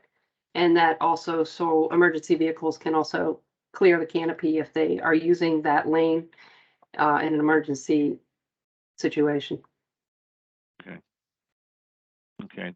If I could add these on are to- large objects in the landscape, and they will make a significant impact wherever it is they're constructed. And so I wanted to make sure that everybody in the ARB understood that this is no minor little bus stop. These are big objects. And just, the very middle section of it, you said, was a 70-foot equivalent of a metro rail car. And these things overall seems to be about 3 times that length. There you go. Twice that length. Sorry. Yep. Thank you for listening to my comments. Those are the comments I had in the initial presentation. Mr. Chairman, I suggest at some point we get to review the entire slide deck. Perhaps it can be shared with us so we can peruse it at our leisure. I was thinking to ask the same thing, Mr. Burns, that if the applicant can share that with Denise, that'd be great to have it for our reference. Actually, we did upload it to your website. It's there for your review. Perfect. There we go. Denise, was that in the SharePoint files or that you gave to us? I think that came today. Okay, came today. Okay. Well, we can add it. Denise will pass that along to us. So I guess I have a few additional questions now that John's provided an initial salvo here. And again, this gets back to the unique situation that I see this is coming to us to the ARB for approval. The ARB has guidelines, and yet you all have a design that is obviously fairly fixed in place. So that creates a lot of interesting constraints in my mind about how we move forward here and if we have any disagreements. The other thing I kind of wanted to know is obviously what kind of input you have received from the Friends Meeting House or Woodlawn. Have you talked to them? Has the trust provided any input on this design? Because while the ARB might have to approve an application, those are the neighbors that have to see this all the time. So I'm curious if you could share any perspectives they've provided. I can share some of that. We've been working with the community for quite some time, since 2019.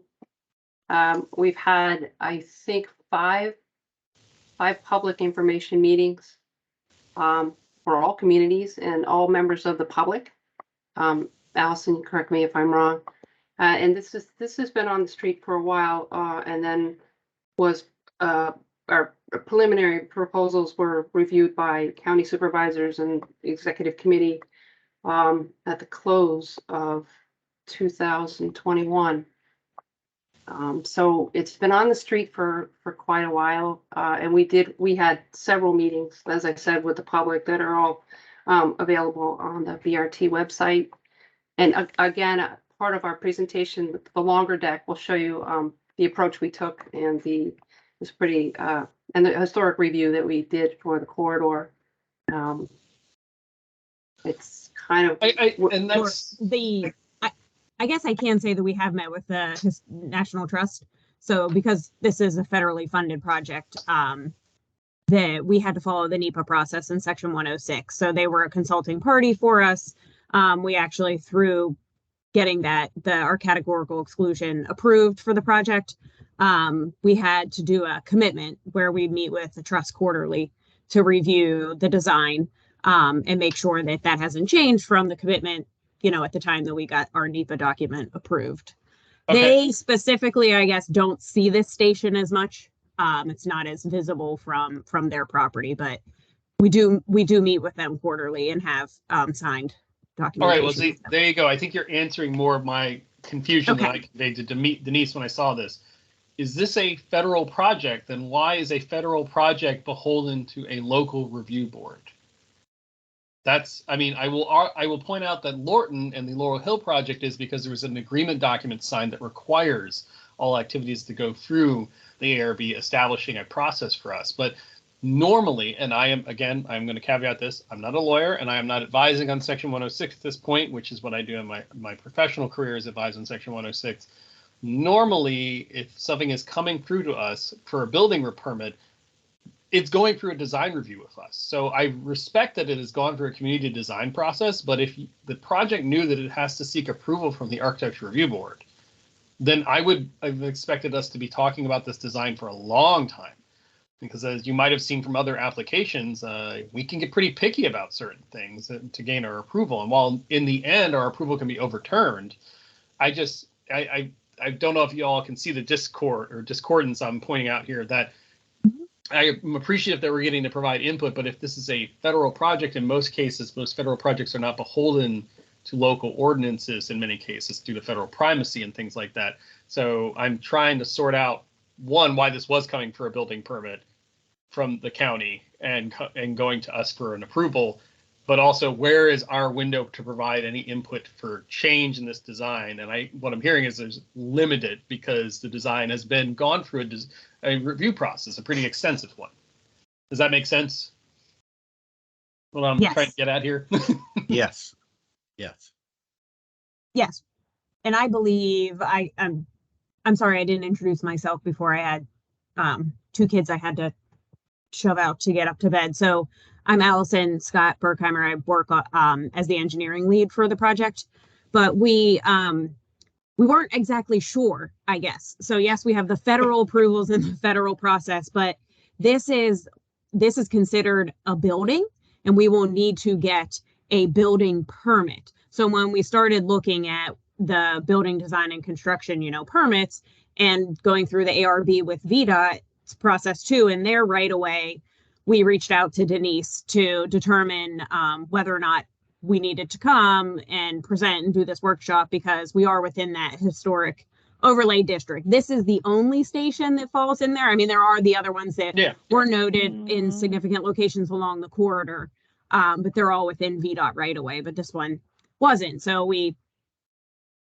albeit, I guess, late, decided to, come and, I guess, show our hands and see where we land. Yeah, no, and I think that's helpful context here. And I've asked Denise to speak with the county attorney about it too, to understand where we sit in this situation, because I agree, you presented the fact that this is in a particular area that I don't I personally don't think I'd have many concerns with. I'd want to be able to share input on, but I want to make sure that we're advising from the capacity that this ARB can advise on, and in the event that we did not agree, what happens then? It's a very much, I'm getting into the nuances of our authorities, not into the design itself, which that's what I wanted to highlight there. Right. We respect that. That makes a lot of sense. Yeah, I'll add to Allison's comments. We know all of the stations except for this one at Fort Belvoir and the terminal station and Kiss and Ride at Huntington Metro are all within VDOT right of way, and they have to go before the ARB in Richmond for approval for the structure within VDOT right of way on state property. And then our kind of process in doing any kind of roadway project is if their county requirements are stricter than, say, the federal requirements or the state regulations, for example, stormwater management, then we abide by the county regulations and not the state. We aren't VDOT, so we can't just tell, we're the county. We're going to abide by county regulations to the extent possible. So understood. Even though it is federally funded, the county's going to end up owning and maintaining a significant portion of this project. So there are a lot of moving parts in terms of how certain decisions are being made. There are lots of things that are being in the background as to why decisions have been made. So normally to this I point, would observe that something like this would be reconciled in the Section 106 process, and the ARB could be a party to that if we chose to, as a consulting party, and provide our input. So that's where my confusion comes in on that side. John, I saw your hand come up after I've been talking. I don't want to cut off Samantha, but I don't know if you have a comment on the same point. Yes, on the same points. Sorry, Samantha, but with regard to that, in your presentation early on, you mentioned that there were 3 options that went to the supervisor, and this is the one that was selected. We've not seen the other 2, but if the supervisor's already selected it, it seems to me that we are being asked for concurrence in his selection. I assume it's Supervisor Stork, although it could be the supervisor of the new Franconia district. And so that's not a ARB approval, that's ARB concurrence of a selection that's already been made. That's my only comment. Thank you. All right, thank you, John. And I think that gets back to, I'm not expecting an answer tonight necessarily on this, but I think working with DPD and the county to determine the applicability and actually what is the ARB going to be approving, commenting on, or recommending as part of a review here, given the unique overlay of various entities. I think that would be helpful when you all come for an eventual application, if that's what happens. I want to make sure that it's, all the T's are slashed and the I's dotted. But Samantha, I'm sorry, we've totally tramped all over your chance to comment. That's totally not a problem at all, and I have no contribution on that part. So I want to kind of redirect to different direction. I see your presentation is to try to get some architectural feedback. So I respect Mr. Burns' comments, and that's a really good reminder to all of us. I just want to take a slightly different perspective. Personally, I like parallelogram. This kind of twisted rectangular form. So whatever things to do with this, I just gonna like it. That's the first thing. But I do like it, and hearing about it have to be so long and so tall. Using this kind of form, but keep the material as simple as possible, and keep the form as minimal as possible. I think that might be another approach to work on this case. Even though it's going through so many different stations and try to echo each area's and historical character with a totally different direction of let's just do a very simple form, and maybe another approach, and I kind of more leaning toward to that approach rather than echo with every station, every area's different characteristic. However, keep the material like right now we only see the concrete and the composite panel and the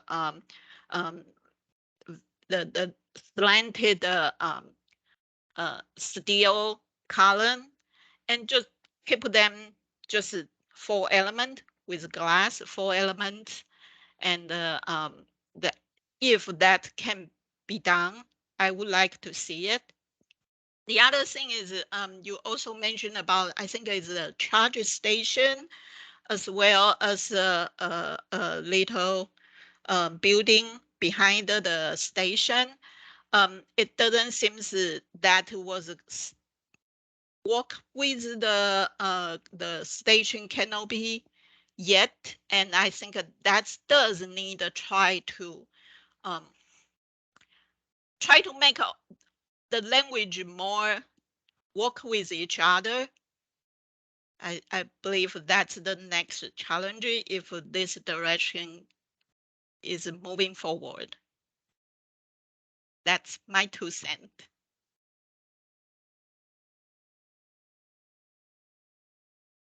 Thank you. We're not too happy about that building either. I was gonna say thank you, Samantha. Are there any other members that have comments on the presentation or workshop materials? Or Samantha, if you have any other comments, I don't know if you did. Your hand was still up. Oh.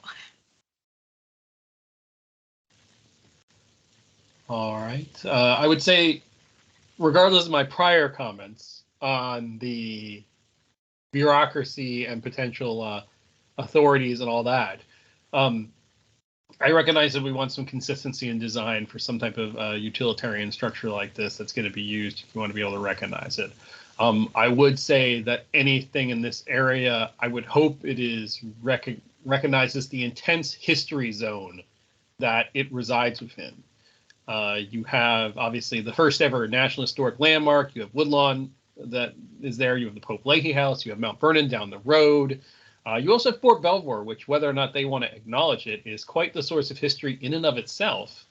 And obviously, its historic district is just down the way. You also have the Woodlawn Cemetery, which is within Fort Belvoir. You have the Meeting House. There's just a nexus of history in this area. And perhaps to the chagrin of Fort Belvoir that it's all there because they have to deal with it on a daily basis. I can say this because I did work at Fort Belvoir as their cultural resource manager. So I think as much as that could reflect the diverse history that has occurred in this space and how that space could interpret that, particularly because you're having folks come in on bus rapid transit, it might be helpful for them to know about what other opportunities there are in the area.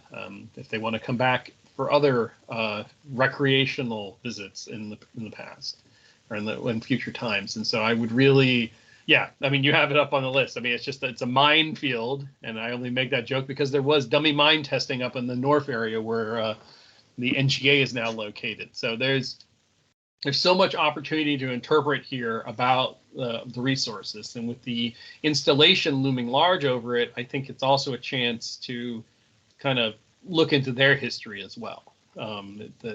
Typically, and I think you observed this astutely, these installations are secure facilities. So a lot of the interpretation about the installation, and I know this firsthand, is inside the installation. And now, since those policies have changed and only tightened since 9/11, it is becoming harder and harder for someone who's not there on official DoD business or residing there as a service member to even encounter that history. So I think any type of interpretation on what resides within Fort Belvoir would be helpful, because that might be the only look some people get. So that's my additional. I'm going to say I'm up to like 50 cents on contributions here. The good ones, they're great. All right, John, I saw your hand go up, and I saw Wesley's hand go up as well. I don't know if that was a response to one of my comments or Samantha's comments. Well, it was more of a response and more of a clarification on where we are.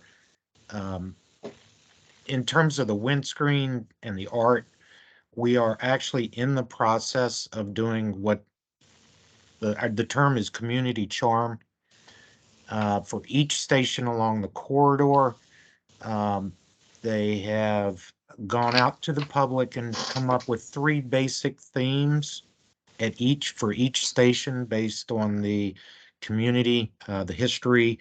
It could be something recent. It could be and they've come up with 3 basic themes, and they are going out to local high schools around the up and down the corridor and local artists to come up with potential what is this artwork on the windscreens going to look like at each particular station. It will vary based on the character of the neighborhood and what the community wants.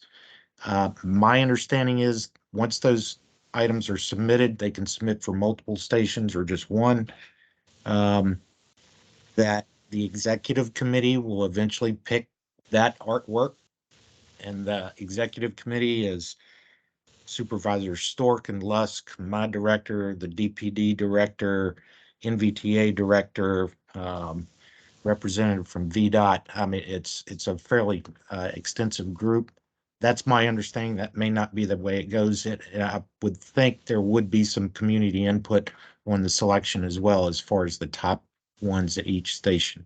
Well, you say community input, but in this area, the community is the installation and the historic sites in the immediate surrounding area. So the community is much, I would say, more unique than some of the other ones because it is a massive federal entity.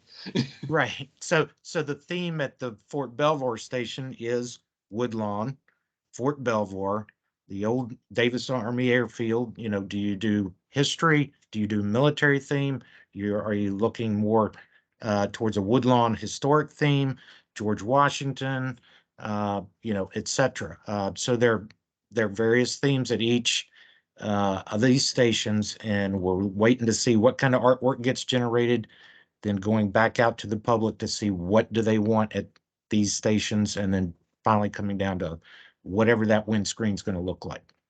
So I won't be on that committee. I won't be making the decision. I know that. So. John? Yeah.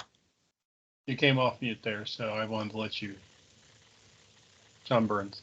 Yes, thank you. I appreciate those comments. I would be happy to trust the local community come up with artwork that is meaningful for their particular neighborhoods. I might point out that, ironically, 2 of the stops on the BRT are associated with aviation history, the Hybla Valley Airport and the Beacon Hill Airport.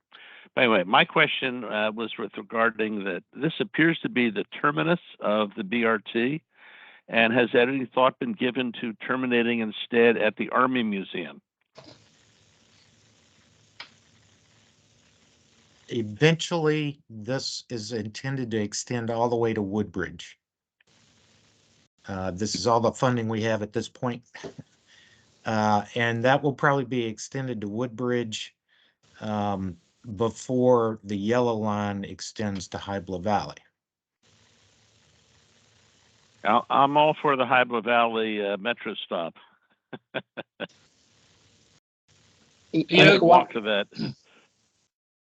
John, I also have an answer to one of your questions about a restroom facility. Actually, the community center and commissary space is just south of this. So if someone were to get off the bus here and go into Belvoir, they'd have about a 10-minute walk, but they get to a restroom. So you know. I'm sure the Friends would open the door to anybody who needed help, though. So, yes, and I agree. It would have to be on a Sunday, generally, though. Yes, And I agree that I'm obviously all about the community advising on this, but I think then maybe perhaps given the fact that we have some limited capacity, I would urge that taking the comments back to the group that is going to ultimately select this. This is an area ripe for a candidate related to history, given its location. So if there are ideas or proposals associated with history, then that would be a real boon to highlight in this area, and not to do nothing against old George, but he's got a great old location down the road. Maybe we've got some other characters around here that we could highlight instead. But that's just my thoughts on that. But yeah, thank you for that clarification on where you all are in the process too. Yeah, and I might point out that being across from the Woodlawn meeting, that's an excellent opportunity to promote diversity and inclusion because of the longstanding activism of that congregation. Yes, I worked with them when we widened Route 1 through this area and went around the stables. Where the stables used to be. Working with Eastern Federal Lands, I was on the county side as far as working with them and coordinating with them for this. And as you know, that when that Route 1 was widened through the fort, it goes all the way down to Pohick Road, and there's 30-some foot median in there so that we can extend this bus rapid transit down through there and not have to do any more work outside the footprint of the road, except for potentially stormwater management facilities. So we tried to think ahead. I remember that as good old. And you know what? I think we're some folks will have to eat crow on the fact that there were folks that said that are we really planning for something that might not happen, and now it's happening. So I do appreciate the fact that that thought was put in there initially. I'm not seeing any other members raising their hands with comments. Unless there are any others, I think we've given you a lot of feedback today. I do think reconciling what is the ultimate application going to look like and what are the authorities in line here, I would definitely work with Denise and the county attorney to make sure we've got some clear clarifications on that regarding what type of motion we might even take up when it comes back. I want to make sure it's something that we can entertain very effectively, and it's going to be recognition of the board's authorities. Well, we appreciate your time, and we're very grateful that you could sit and listen to us and let us present and show you what we've come up with. It's been a long time coming, and we're kind of excited to be here. So, if that means anything. It does. Thank you so much. We really appreciate the presentation. Great. Thank you very much. All right. That is our only item for workshop today. We don't have any presentations on our agenda. So that will take us into our board and staff items. Moving into board and staff items, that takes us to the review and action on the previous month's minutes, the November 2022 meeting. Denise shared the meeting minutes for the share drive. Denise, did you get any comments back on the minutes?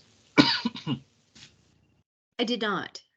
Are there any members with any comments or revisions to provide to Denise? Seeing none, hearing none, I would entertain a motion to approve the minutes and to pay the recording secretary. Mr. Chairman, I'll make a motion to approve the November 2022 meeting minutes and pay the recording secretary. All right, do we have a second? I'll second it. Seconded by Ms. Wan. All those in favor? Aye. Aye. Aye. All those Aye. opposed? Any abstentions? Hearing none, motion passes unanimously. Treasurer's report for November 28th, 2022, we have $24,038.96. Denise, any other clarifications on that? I know we had a recent request from Mr. Burns to pay out. I think that's still in the process unless it's already gone through. I've submitted it, but I don't know where it is. So Okay. We have a friend, a guest. All right. That takes us on to administrative items. Are there any administrative items, Denise?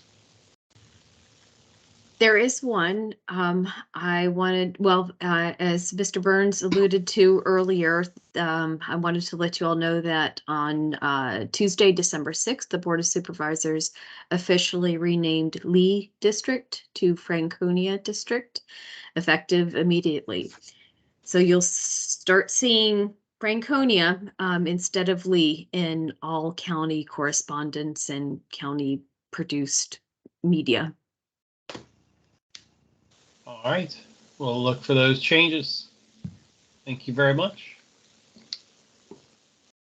And I don't think there are any other administrative items, which would take us on to discussions, updates, and reports. Lorton Workhouse Master Plan, Joe Plumpy and Samantha Juan. Any updates, Joe or Samantha? Samantha, do you want to go or? I have no problem. I'm just giving you an opportunity. Well, I did send I sent the email to Joe and Denise early this morning because reviewing the workhouse last meeting material, that was a 144-page slide. That's 3 options they did, and that's just consolidated. And there is a lot of background information supporting that slide. So I feel like either I need to show you all some of this imagery, but I don't feel like I should present them because I'm not the author of this document. And then I think perhaps we shall ask them to come for a presentation to us, because now it's a lot of work they already done, and if eventually they did come to ARB, that was a lot of information at one time. I do not know what to do about it, so I asked Joe and Denise. Okay. I was gonna say not a problem. I mean, essentially, I've attended all the workshops, and there was one this past week, and there's a follow-up phone call with the designers from VDMO and Land Design next Tuesday. It's really just to kind of get any kind of comments. I'll be on that phone call. It's at 4 p.m. next Tuesday. But essentially, this is the second go-around of 3 different master plan alternatives. And they're going to modify them one more time to come up with one final solution or a hybrid of a couple different design plans that were currently presented.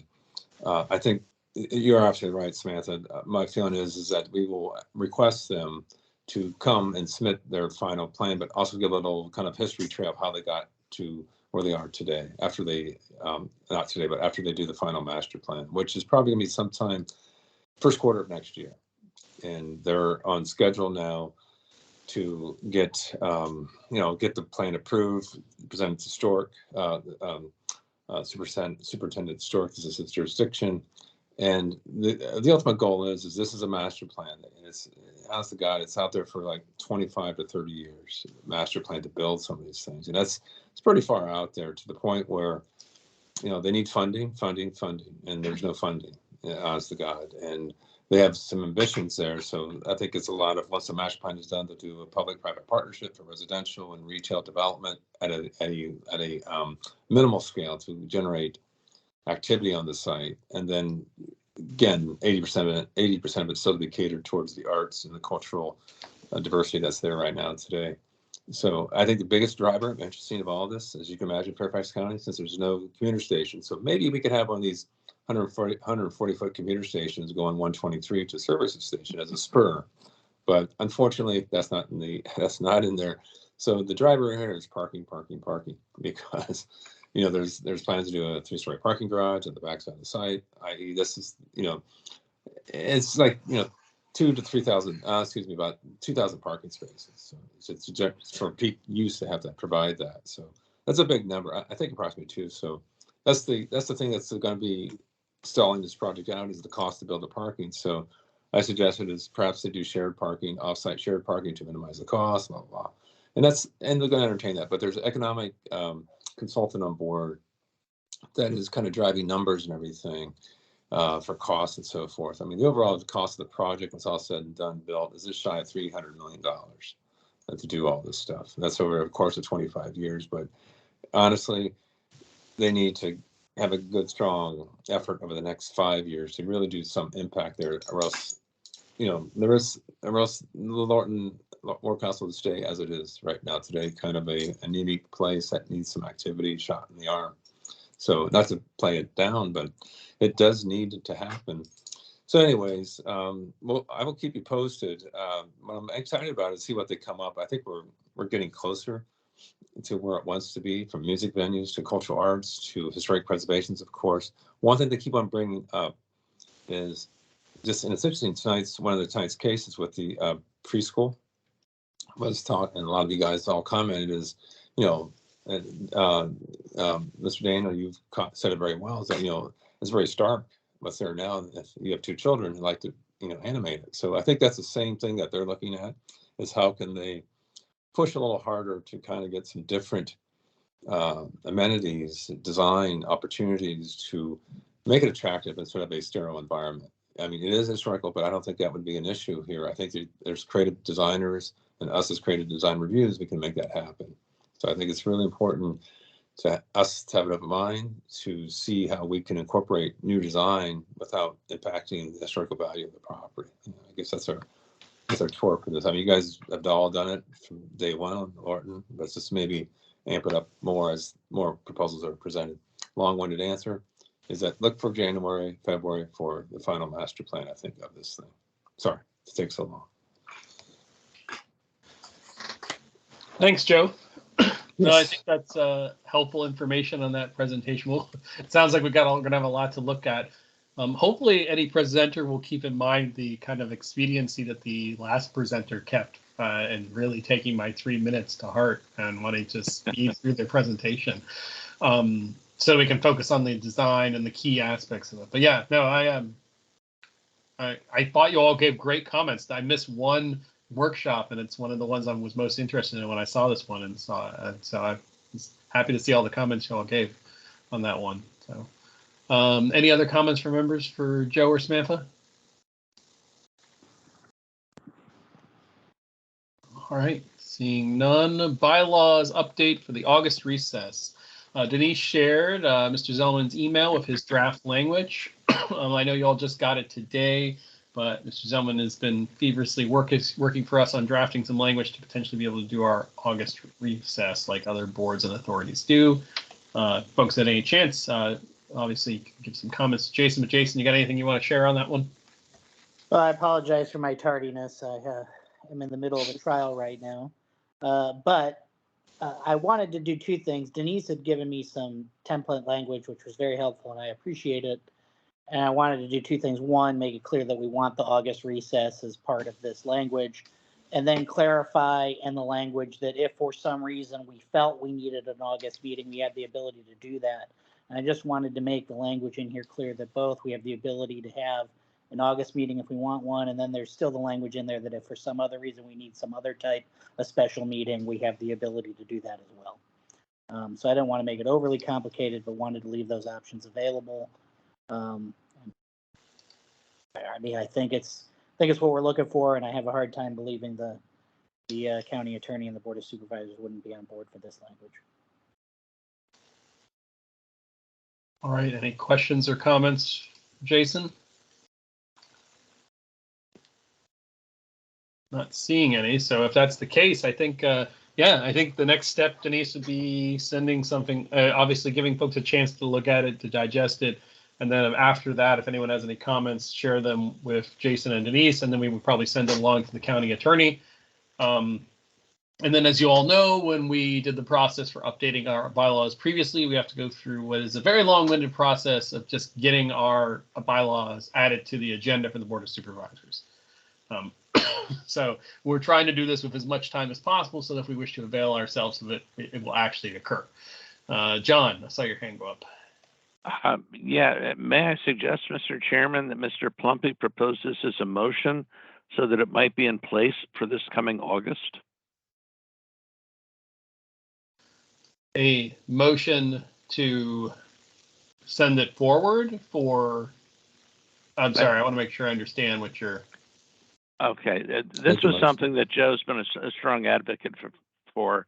And in order for it to be in place by August, may I suggest that if Mr. Plumpy's interested, that he propose it as a motion to go forward? Sure. Okay, I'll do my best to do something right now. Thank you, John. I think to me that's a good idea, but hey, anybody can do it unless you all want to work all through August. Just kidding.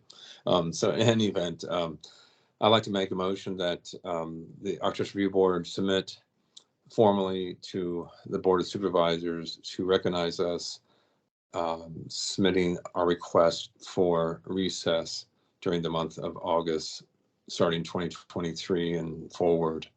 That's it. Is there a second?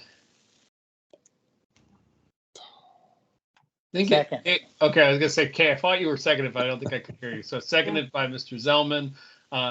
May I make a friendly amendment that we direct staff to go through the county attorney to have the bylaw revision reviewed and then put on the docket or whatever you would call it for approval by the Board of Supervisors?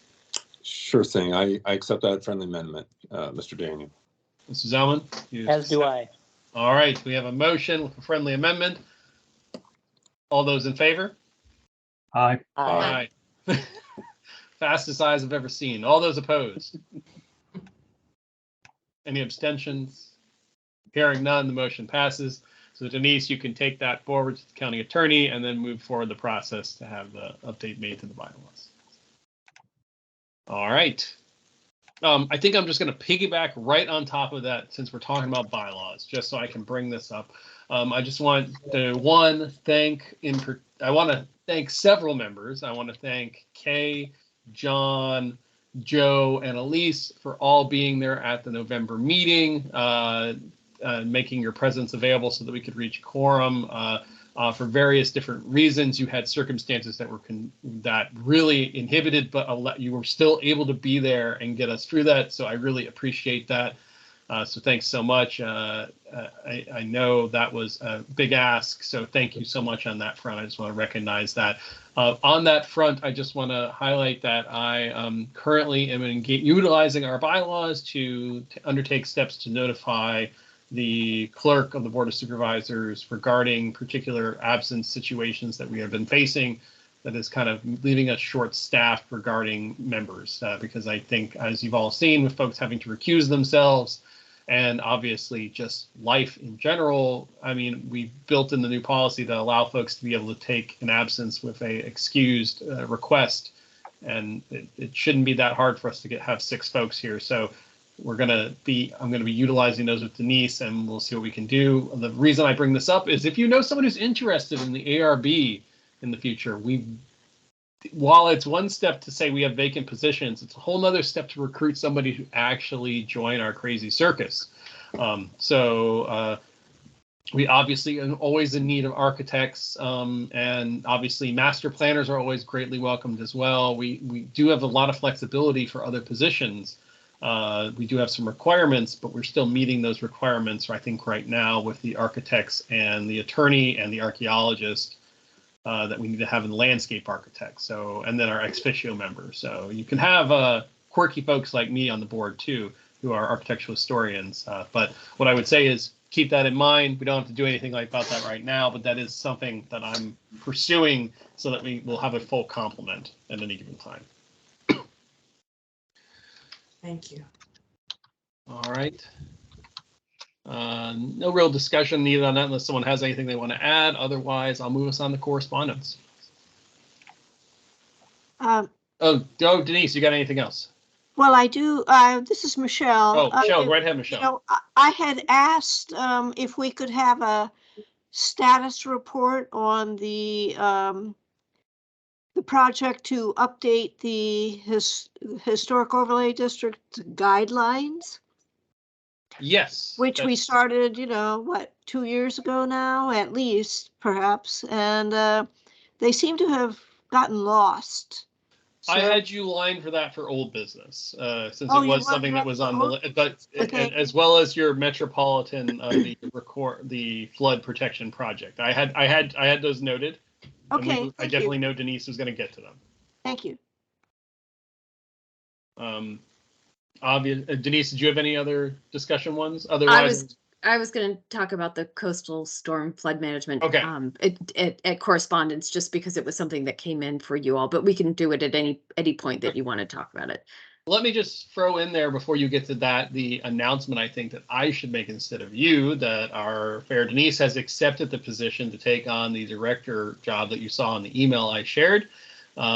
And will be, I think it's immediately you're in that position, correct? You now are the director of Heritage Resources. So congratulations, Denise. We're always happy to see staff and well-qualified folks move up in that area. As I said in my email back, I really hope that means DBD is going to immediately work to fill the vacancies, because it's frustrating to then see you have to basically do 2 jobs at any given point.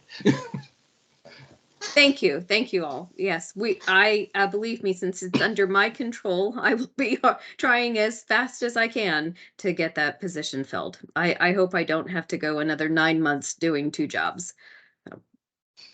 But thank you. We hope so too. All right. Well, then back to you for the other correspondence announcements and any old business. Sure. Oh, good. I was unmuted. I did want to, I put the Army Corps Coastal Storm Risk Management Feasibility Study under correspondence because it was a letter that we received to pass along to you. In reviewing the draft programmatic agreement, I did notice that the Architectural Review Board was left out of the as a concurring party. So I did immediately write back to the project manager, and they just said it was an oversight and that you would be included in the future. So we did take care of that. I haven't gotten past page 5, but the review is due, comments are due on the 23rd of December, which seems cruel, but it is what it is. So one comment I'll make right now, if the ARB is participating in this, I have to recuse myself from it because, one, this is an agency that I oversee at the ACHP, as well as due to my recusals, I can't be the one that represents us in Section 106 consultations. It presents a really mess of conflict of interest. So if there is someone who wishes to represent us or consolidate comments or provide correspondence, I think as a board, we're going to have someone represent and indicate that they want to do that on our behalf. That could be our vice chairman, or it could be another member that wants to do this, but I can't. I legally cannot. I think I could technically go to jail. Actually, there's pretty hefty concerns if I start to do that. So I can't advise on this one, and I can't provide feedback on this one. So if there's a member that wants to step up and say they want to do that and work with Denise on communicating that, I'd ask that we do figure that out now, or you do so after the meeting.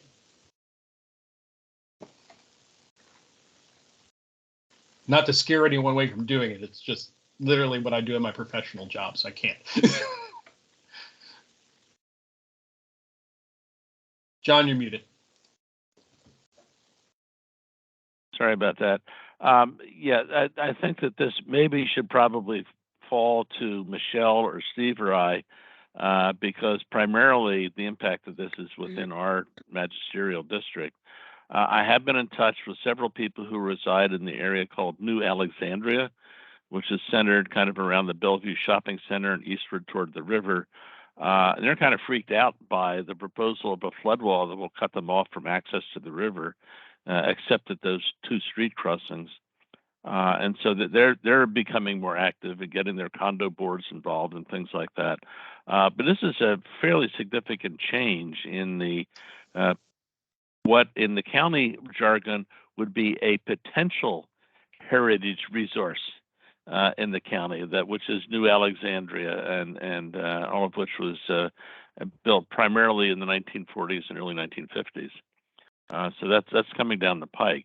Now, I don't know, like you, whether or not as an employee of the National Park Service I can get involved in Section 106, but I do think this is something that's incumbent on the ARB to take a look a careful look at.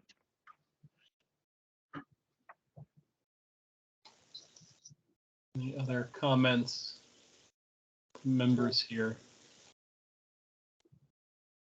Not seeing any at the moment. But what I would, oh, sorry, Steve. Sorry, well, taking John's advice, I mean, it's certainly something I'll consider, but I have to give consideration before I jump in on that one. So I was hoping Michelle would step up in the meantime.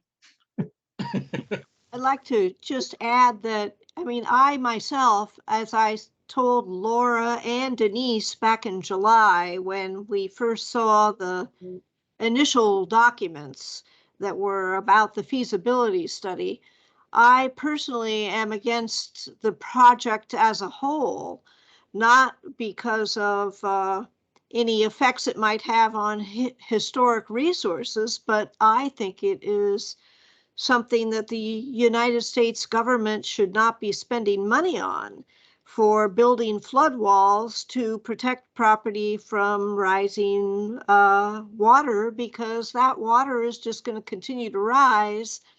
And if the money should be spent on buying out properties and putting in wetlands.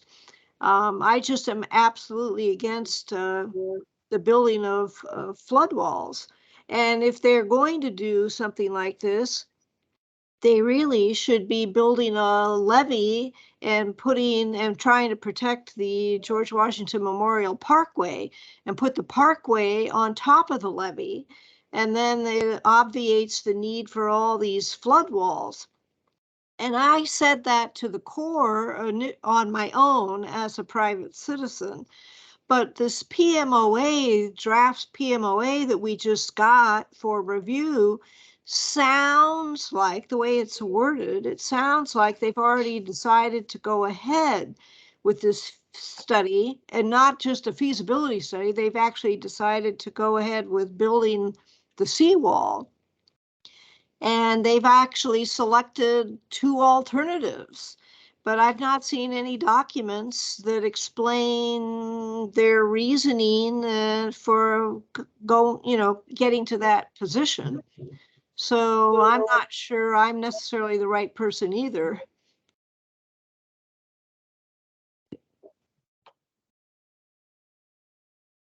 So I'll add one. If I could add to something that Michelle just said, and that is, it appears as though from the map, now mind you, the map's on page 35 of the big document they sent us. The map seems to indicate that they are avoiding National Park Service land and putting it just across the boundary onto Fairfax County land, and therefore avoiding impact on a federal national park. Clever guys, these Corps of Engineers folks. I'll provide one observation that isn't from a 106 perspective, but is from an understanding of these feasibility projects that the Corps has been doing. They've done other ones. In Charleston, they went through one for a flood wall potential for Charleston. What I'll say is the way the Corps of Engineers operates is they conduct what are called feasibility studies. And as it just says, it's a study as to whether something is feasible. And then they have to get money to build the actual things they say might be feasible. And they may get 5% of the money, they may get 100% of the money. And or they may get it over a course of 5 years or a course of 50 years. I will point out that there's a feasibility study done for the Mississippi River system that is still slowly going through its funding process that was started in the 1960s. So just to give you an idea, and it's been revised several times over. So a lot of what is proposed, my understanding in these studies, is what could be done. And it can include a variety of options and is typically left to be very open-ended because future designs have to come later. That's not meant to change anyone's views on it in any way. It's just to say that I think a lot of this is all contingent on actually someone spending billions of dollars on building said thing in the future in a congressional bill that could tell the Corps of Engineers, okay, you said it's feasible, now go build it, which might happen in 2 Congresses, might happen in 10 Congresses. I'll just say that's a general observation on how the Army Corps operates. And I think one thing that might benefit us is something that I might not have to be able to participate in, but the ARB could obviously, other than the 106 meetings, could ask for a presentation on it or some kind of conversation on it. Maybe we could have Denise seek out that to the ARB staff member, to the ARB membership, so that we could ask some of these other questions, I think. But I leave that to you all to decide. It's just an observation as someone who sees the Corps of Engineers all day.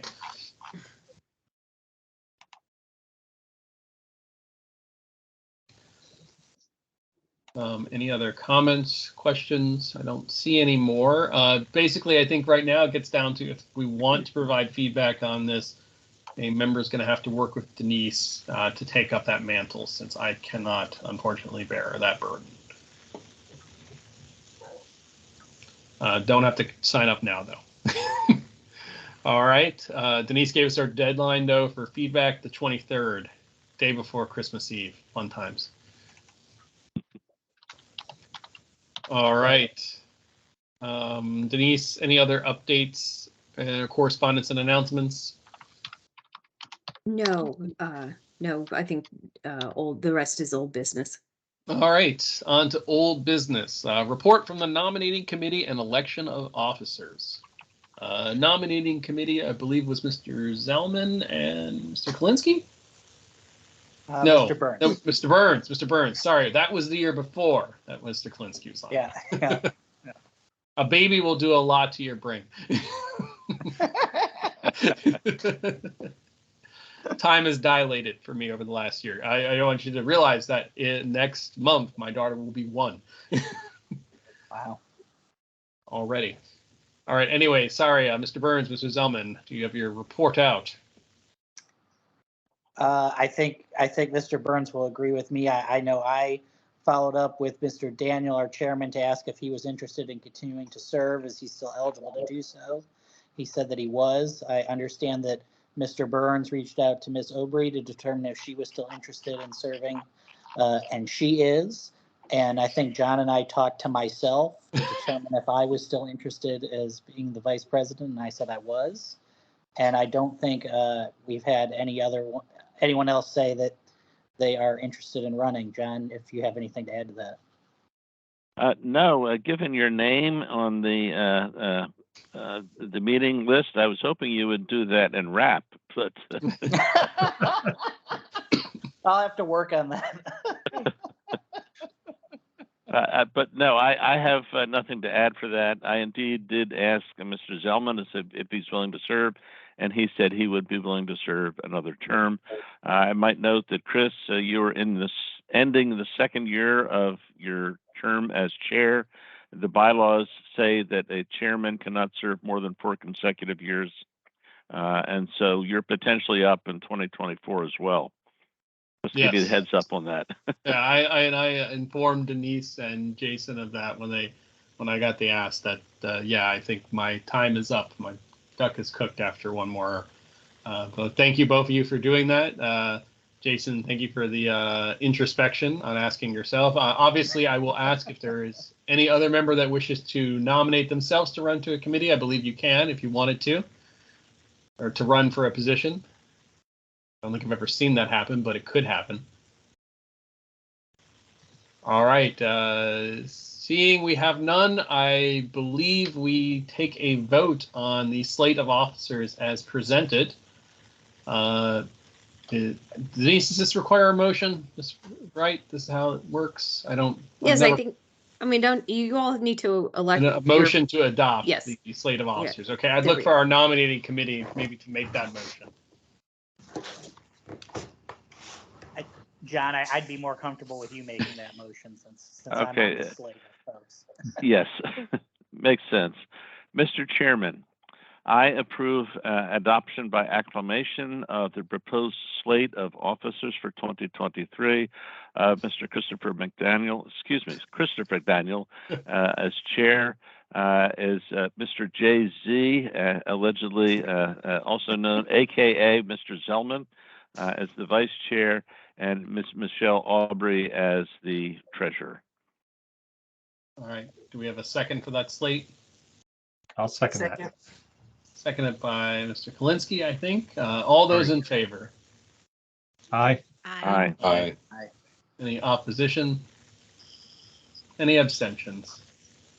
Hearing none, our slate of officers is approved and accepted. Congratulations. And thank you, John, for taking up that motion to uphold our election integrity for the ARB. might have had a little controversy drawn on that. Jason had made it. All right. Is there any other new business from any other members on other items? Mr. Chairman, just a quick announcement. For your information, at the end of this month, I will be retiring from the National Park Service.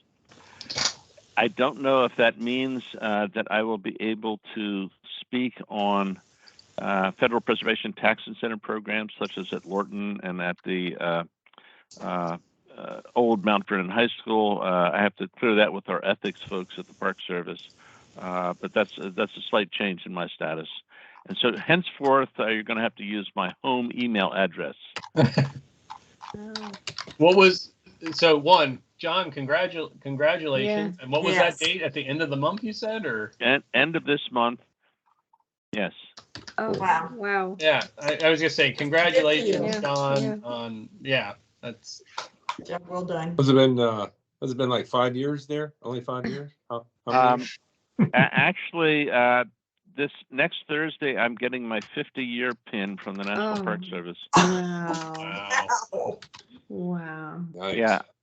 Yeah, I worked for the Park Service before probably some of you were born.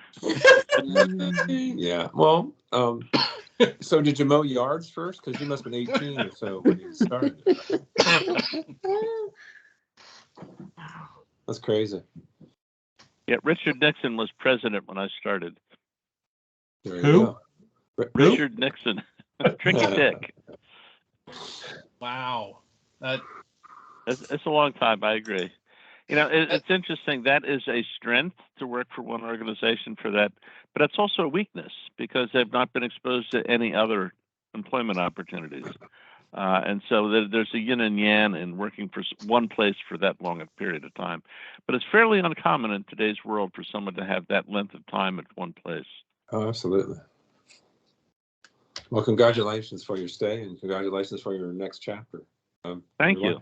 I'm looking forward to it. Yeah, I'm expecting an absence request for a few coming months after for some vacations or something, right? Like, no, Denise, I'll give you a heads up. I have more time to read stuff. Right, yeah. John's going to be roaming the streets of Holland Hills. I think we see For a violations. future Right. 2024 chairman run for John Burns. I'll be the design review police for Holland Hills. There you go. All right. That's fantastic news, John. Again, I think everyone, congratulations. It's in order. Any other announcements or new business? Denise. So Chris, I have 3 more items. One is an update on the design guidelines rollout, which dovetails with the Planner 2 update. Really what we're waiting to do is be fully staffed. So I have the cert list, the certified list of Planner 2s to interview, and I will be scheduling those in the next few weeks. So hopefully we'll have somebody on board quickly for you all to start writing those staff reports as we've promised, and nothing else takes up that person's time except the rollout of the design guidelines. So as soon as we have that person on board, the very next thing in the queue is to roll out the other 14 HOD design guidelines, which I understand are completed and have been brought to the ARB and just need to go through the public input process. So that's the very next thing, and it's just a matter of staffing. Okay. So those were 2 things combined into one. And then the last thing was I sent out an email. I'm pretty sure I sent you all an email about the public input process for the proposed improvements to the south section of the GW Parkway and the Mount Vernon Trail. So the National Park Service held a public meeting on Tuesday, this past Tuesday, and they're asking for public input. Comments are requested by January 4th. And they have not reached out to the county as of yet, specifically. So this is just I guess I'm making you aware that this is happening. We will be providing comments, and we're going to see how we can do that as the county formally on the proposed project. But I also wanted to bring it to the Architectural Review Board's attention since it does affect the George Washington Memorial Parkway. Okay. Thanks so much, Denise. That's a really good heads up for us all. And was that all of them, or is there one more? That's it. Nope, I had 3 and I rolled 1 into 2 or 2 into 1. Okay, high efficiency. I appreciate that. All right, if there's no other. Now that she's working 2 jobs. Yeah, she's got to be, right? All right, well, if there are no other additional announcements, I would entertain a motion to adjourn. So moved. So moved. It's always in order. All those in favor? Aye. Aye. Aye. Good night, everyone. See you Happy all. holidays. Have a great holiday. See you next Good year. night, everyone. See you next Bye. year. Yeah, next Bye-bye. year. Have a great holiday, guys. Bye-bye.